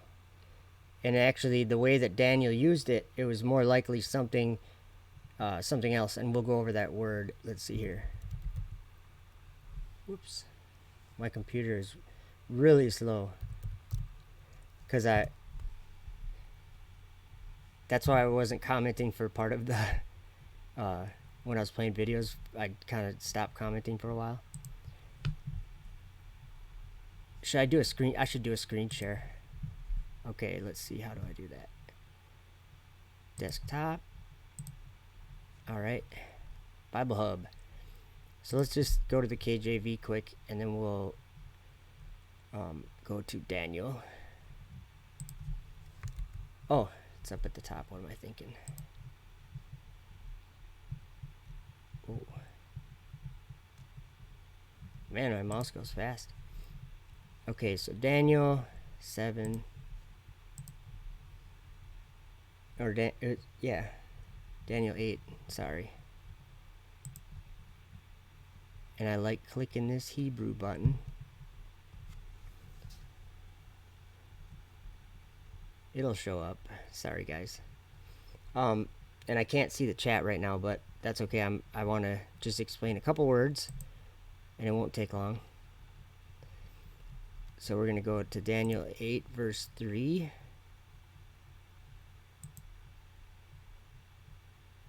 Hopefully I'm screen sharing. Looks like I am. Okay, so he lifted his eyes and saw a ram. So it's 352, and we'll look at that word. Because this is important. It's very important, actually. If we assume that he saw an animal, we're going to start drawing silly cartoons like this. Daniel 8 ram. Let's see, I'll just do that. We'll go to Google Images. I just want to show you guys there is 100 years ago, 10 years ago, even 50 years ago. These were like all legit. Okay? This made sense. Because there was nothing else that made sense. And what I'm trying to say, okay, just look at this right here. These are like pretty accurate. Notice how it's above him. He had to look up at it, right? And it was flying. Okay, most of these people have the right idea, but I guess until, oh, let's see, I wish I had that picture. I don't think I do. It's in a video and I'm not going to try to find it, but let's go back to the Strong. Sorry. Okay, so if we're looking really carefully at Strong's Exhaustive Concordance, look what it says. I'll just read through it. Mighty man, lintel, oak, post, ram, tree, strength, hence anything strong, specifically a chief, politically, also a ram from his strength, a pilaster as a strong support. Let me show you something. Let me just search Google for a pilaster. A rectangular column, especially one projecting out from a wall. Pilaster. It's like a half of a column, or a we'll see some examples if my computer, oh, there we go. See that? Okay, we're gonna look at a few words here. I'm just gonna do the Google Images thing for a few words, because what is well, we know what a post is. What's a lintel?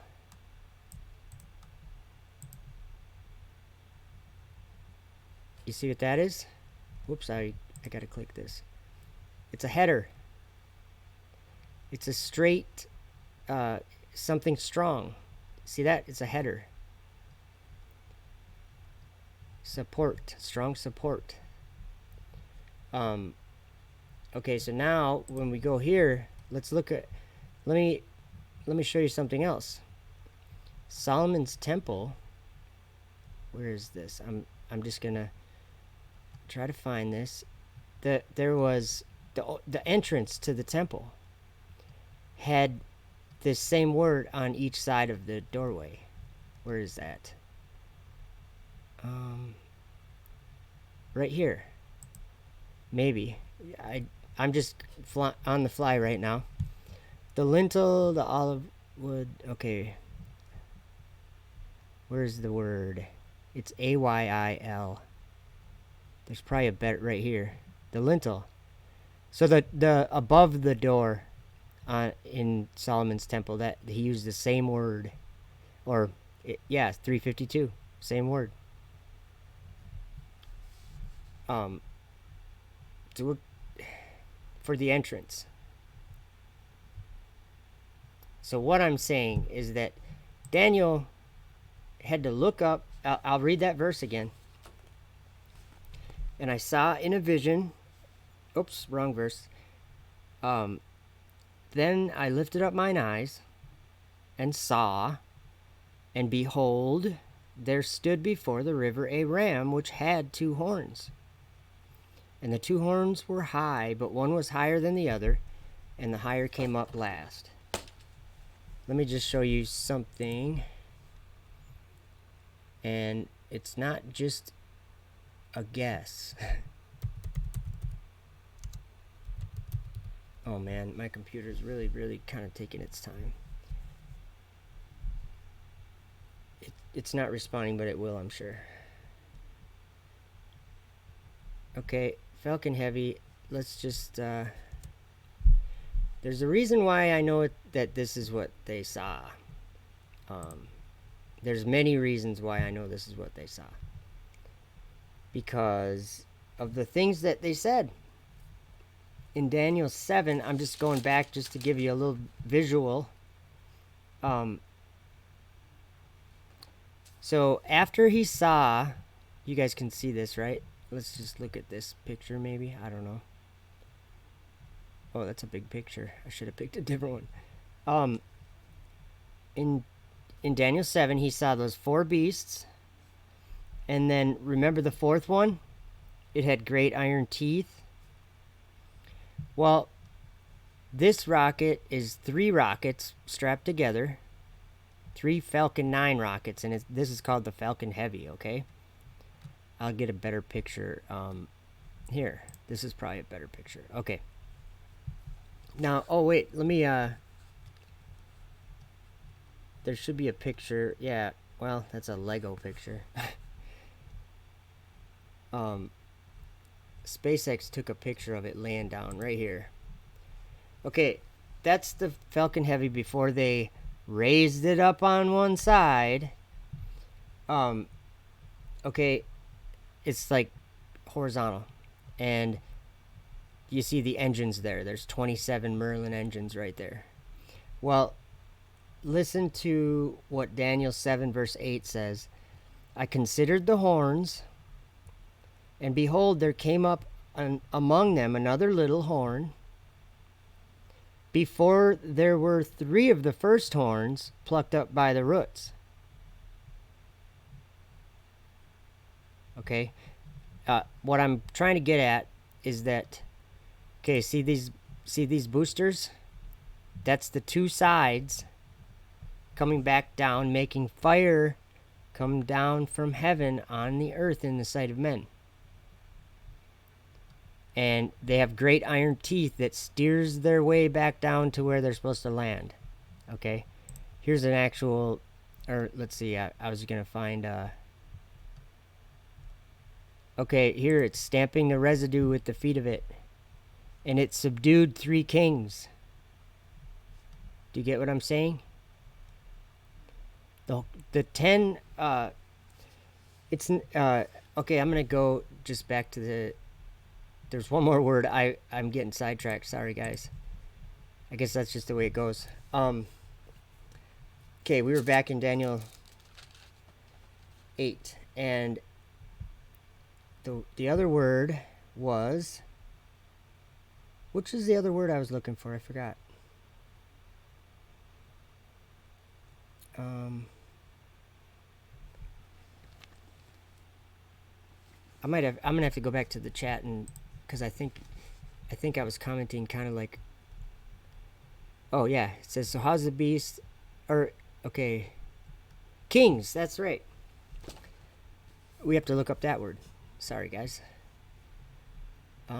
Strongs. So we're gonna go to Daniel 7 verse 17. Whoops. Okay. Whoa.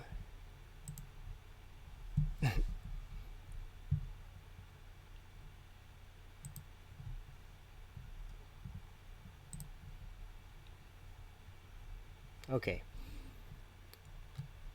These beasts great which are 4 kings. 4430 Melech, if that's how you say that. Definition is king. Kings. We'll go to Strong's and see what, or was that Strong's? Yeah. Royal, king. Let's see what this, see Hebrew Melech. Let's just see what this says. King. From an unused word. Okay. King Royal. I think it's just yeah, I don't know what to look up. King of Shinar. Kings can be men, but not if they fly up to the heavens. And well, I mean, apparently today we could say that, but I'm saying that the kings are horns, because that's what Daniel and John both said. In Daniel, I'm just gonna review that. In Daniel 7, where is it? Because Media, Persia, and Greece here, we have to get to that yet.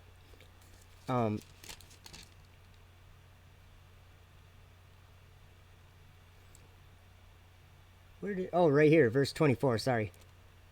And the 10 horns out of this kingdom are 10 kings that, okay, out of the 4th kingdom, because remember, the 4th beast shall be the 4th kingdom upon the earth. So just think about what he was describing. It had great iron teeth. That's one part of it. It stamped the residue with the feet of it. It breaks in pieces. And let's see, what else did it say? It said it, dreadful and terrible, strong exceedingly, great iron teeth, break in pieces, stamp the residue at the feet of it, and it had 10 horns. And of the 10 horns that were in his head, and of the other which came up, before whom 3 fell, even of that horn that had eyes and a mouth that spake very great things, whose look was more stout than his fellows. I'm just trying to... I actually haven't read Daniel 7 for a while. Okay, so the kingdom, again, it's talking about, in Daniel 7 verse 27, it's talking about the kingdom. Or I'll start in 26. But the judgment shall sit, and they shall take away his dominion, to consume and to destroy it unto the end. And the kingdom and dominion and the greatness of the kingdom under the whole heaven shall be given to the people of the saints of the Most High, whose kingdom is an everlasting kingdom, and all dominions shall serve and obey him. Okay, so back to the ram that had 2 horns that he had to look up at, and he said the horns were high. That's in Daniel 8 verse 3. So it says in verse 4, I saw the ram pushing westward and northward and southward, so that no beast might stand before him, neither was there any that could deliver out of his hand, but he did according to his will and became great. And as I was considering, behold, an he-goat came from the west on the face of the whole earth, and touched not the ground. That means it was flying.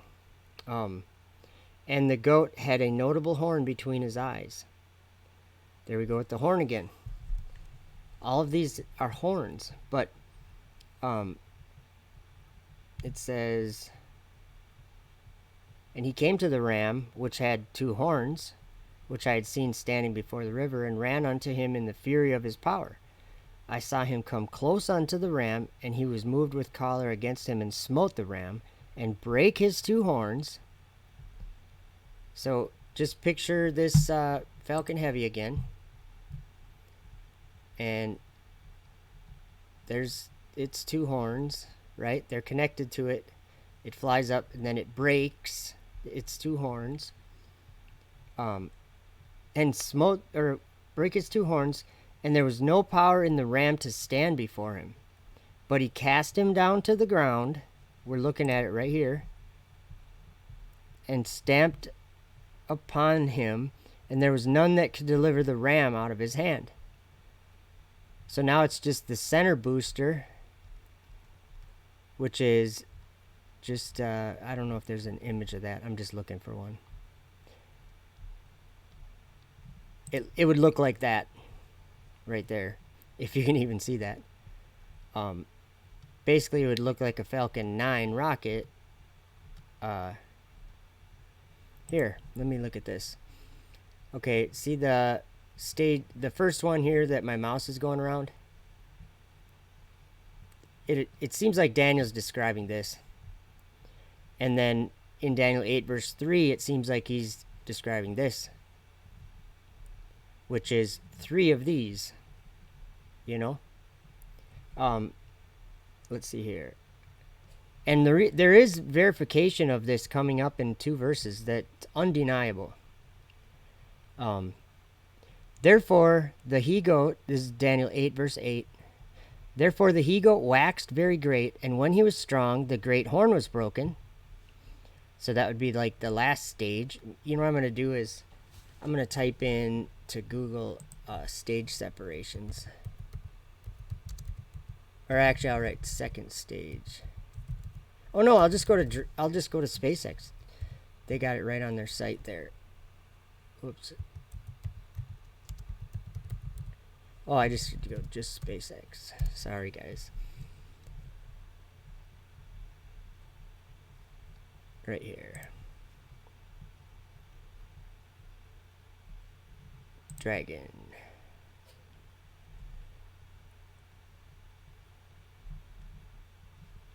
Actually, we should go. I think we should go Falcon Heavy. We can probably just watch a video of it, I bet. That's on here, maybe. Okay, so this is a payload right here. That's not Dragon. That would be like just for a satellite or something. But, okay, my computer's going really slow. So I just wanted to have this on here because it describes the stage separations. Okay, so there's the second stage.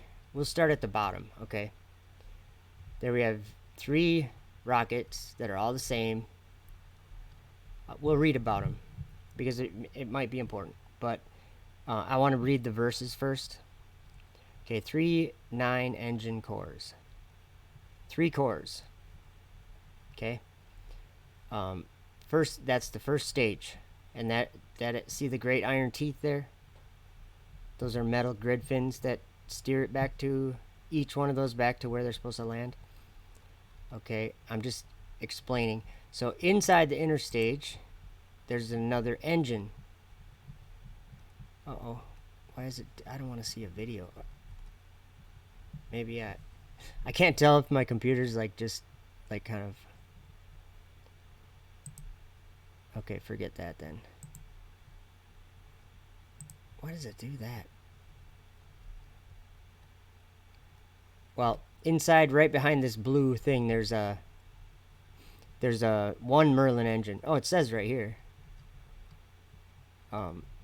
So in the second stage, there's one Merlin engine, and so then when it separates, breaks in pieces from all these ones, it keeps going. So let's just read verse 8 again. Therefore the he-goat waxed very great, and when he was strong, the great horn was broken, and for it came up 4 notable ones toward the 4 winds of heaven. So when, see, this one is not with dragon. Let's go to dragon. And this has, okay, this is the capsule that I think Daniel's talking about with the notable horn between his eyes. The he-goat. Okay, out of one of them came, this is verse 9, out of one of them came forth a little horn, which waxed exceeding great, toward the south, toward the east, and toward the pleasant land. And now listen, this is the verse with verification in it of what we're talking about. And it waxed great, even to the host of heaven. And it cast down some of the host and of the stars to the ground, and stamped upon them. Yea, he magnified himself even to the prince of the host. And by him the daily sacrifice was taken away, and the place of his sanctuary was cast down. And an host was given him against the daily sacrifice by reason of transgression, and it cast down the truth to the ground, and it practiced and prospered. So who's the prince of the host? Because he magnified himself even to the prince of the host. Well, that's Michael, the archangel, and I can show you that in Daniel 12. Oops.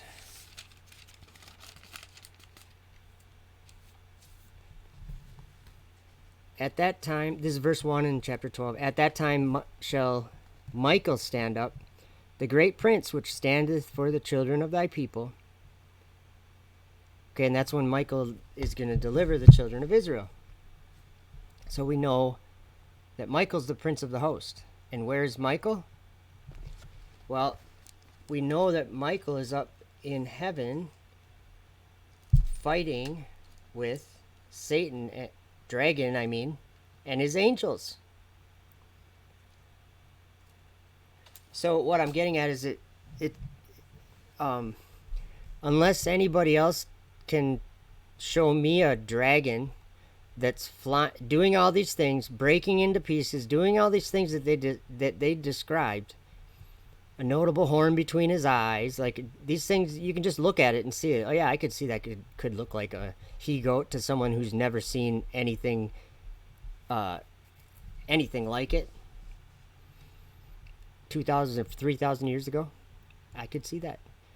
And then John called it a dragon. He called it, he said Satan was a dragon in fighting with Michael and his angels. So that, now I got to go, I think we're almost to the verse where it's interpreted for him. And I closed my Bible accidentally. Okay. So he's lifting a shout up against Michael, right? And it says, okay, this is verse 13 in Daniel 8. Then I heard one saint speaking, and another saint said unto that certain saint which spake, How long shall be the vision concerning the daily sacrifice, and the transgression of desolation, to give both the sanctuary and the host to be trodden under foot? What does that mean? Let's just look at that verse.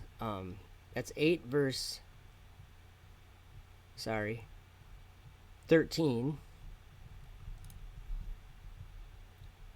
I've never done this either, but I think this might be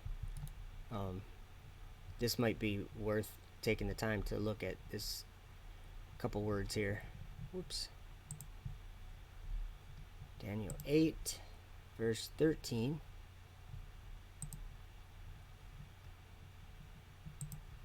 Okay. Oh, sorry guys.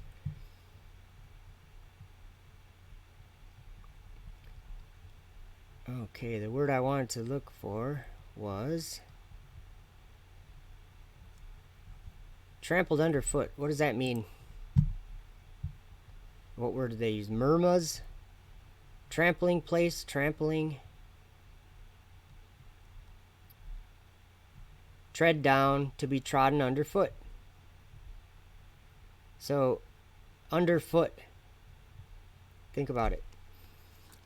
So this sanctuary, verse 14 says, And he said unto me, Until 2,300 days, and then the sanctuary shall be cleansed. Or then shall the sanctuary be cleansed, sorry. Okay, verse 15. And it came to pass when I, even Daniel, I can't even read. It came to pass when I, even I, Daniel, had seen the vision, and sought for the meaning, then behold, there stood before me as the appearance of a man. And I heard a man's voice between the banks of Ulai, which called and said, Gabriel, make this man to understand the vision. So he came near where I stood, and when he came, I was afraid, and I fell upon my face. And he said unto me, Understand, O son of man, for at the time of the end shall be the vision. Now as he was speaking with me, I was in a deep sleep on my face toward the ground, but he touched me and set me upright. And he said, Behold, I will make thee know what shall be in the last end of the indignation, for at that time appointed the end shall be. Okay, now this is where it's interpreted for him. The ram which thou sawest having 2 horns are the kings of Media and Persia. And the rough goat is the king of Grecia, and the great horn that is between his eyes is the first king. So remember that the kings are horns? So it doesn't matter if it says the word king, that doesn't mean the word man. It doesn't have anything to do with it.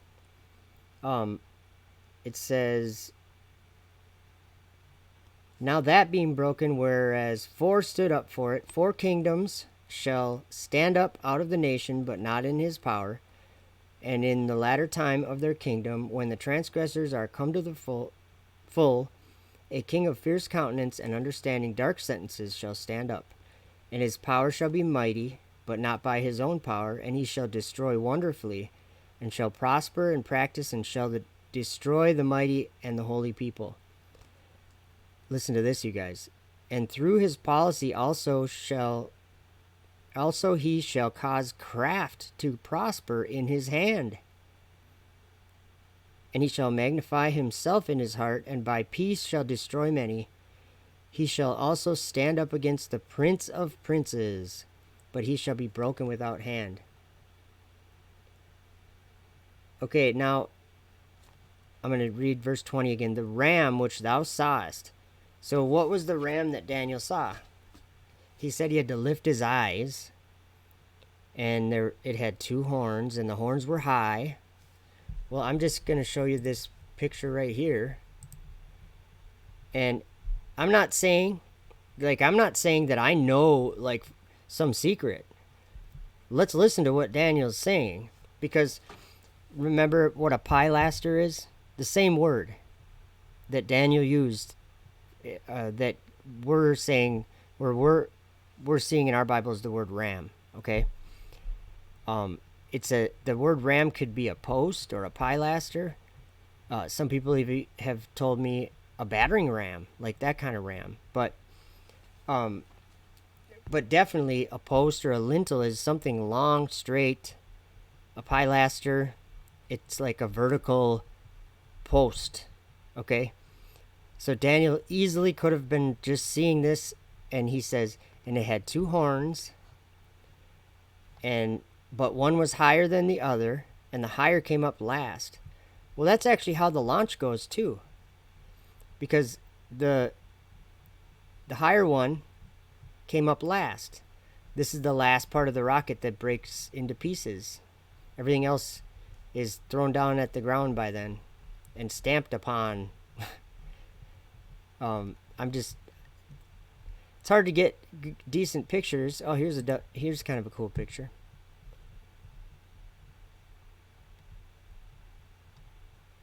Pretty giant rocket, actually.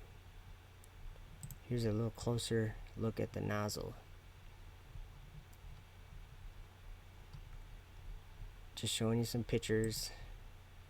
Oh, let me see if I got a video here. Just for fun. Let me just see if I got it. Actually, what I'm going to do is... Where is that? Oh, right there. I'm just going to play the video. That one for now. Okay. I'll see if I can find something here.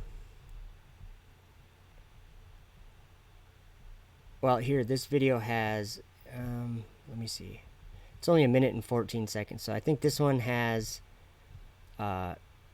this rocket coming back in infrared, because it was nighttime. So check this out. Where is it? Doeth great wonders, so that he maketh fire come down from heaven on the earth in the sight of men, and deceiveth them that dwell on the earth by the means of those miracles which he had power to do in the sight of the beast, to blaspheme his name, and his tabernacle, and them that dwell in heaven. And it was given unto him to make war with the saints, and to overcome them, and to overcome them, and to overcome them, and to overcome them, and to overcome them. And power was given him over all kindreds and tongues and nations. And all that dwell upon the earth shall worship him, whose names are not written in the book of life of the Lamb, slain from the foundation of the world. So I think what... I'm going to go to Revelation quick, and then I'm going to go check out the chat. Actually, I could do that right now. So the kings are the kings are horns. And the kings are horns. The beasts are kings. So the beasts are horns. In Revelation, whoops. Okay, there we go. I gotta let my chat catch up for a half hour. It's always like, the chat's weird on YouTube. Okay, let's see here. In Revelation 17, there's some important things here.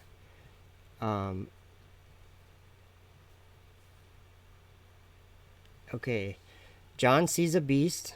He's taken away in the spirit, and he sees a beast, and he sees the mystery Babylon the Great, and he calls her a woman, arrayed in purple and scarlet and decked with gold. And then he also calls her that great city which reigneth over the kings of the earth. So this beast he saw, it had 10 horns, let's see, I'll just read that part. So he carried me away in the spirit into the wilderness, and I saw a woman sit upon a scarlet-colored beast, full of names of blasphemy, having 7 heads and 10 horns. Now those 10 horns again, check this out. In verse 12 it says, and the 10 horns which thou sawest are 10 kings, which have received no kingdom as yet, but receive power as kings 1 hour with the beast. These have one mind, and shall give their power and strength unto the beast. We already read that. We already read that in Revelation 13, that the dragon gives the beast his power, strength, and great authority. That's in verse 2. 13 verse 2. So, again, it's saying, I skipped a page, or went too far a page. Let's see. Okay, then it says more about the 10 horns. It says, and the 10 horns which thou sawest upon the beast, these shall hate the whore, and shall make her desolate and naked, and shall eat her flesh and burn her with fire. So, I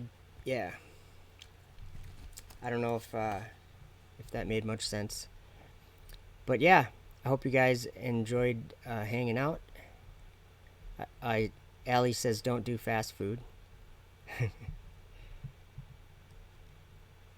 Thank you guys for hanging out, and hopefully that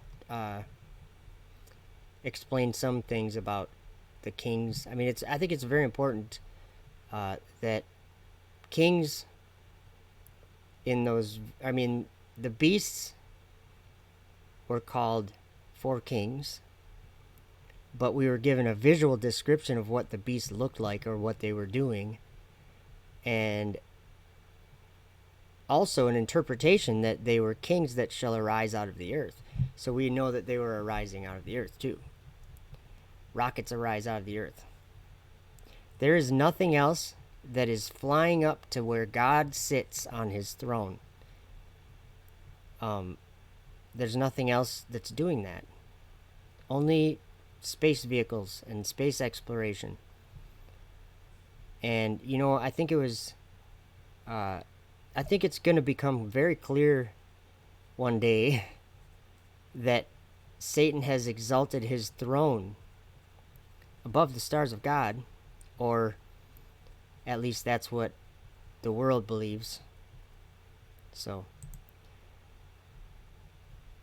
Allie says, please wait, Joe.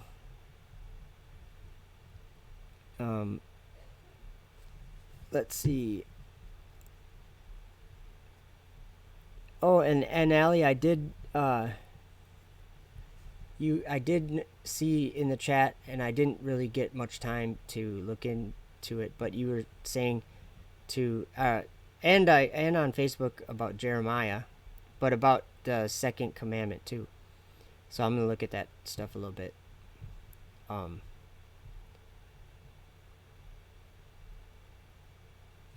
Allie shared some info in chat, so read up on it, do your screenshots, or your screen shots. Actually, you know what, I can check. Let me check the am I still doing a screen share? I can't remember. I don't think that there was anything blocked on here, so it should be all clear. Sometimes if the video gets banned worldwide, then the chat will disappear, because YouTube does that when you have to edit a video. The chat disappears, or the chat replay, I mean. So, but this one looks good. It should be up. We'll see, right? All right, guys, I'm gonna head out. Thanks for hanging out, and God bless you guys, and have a wonderful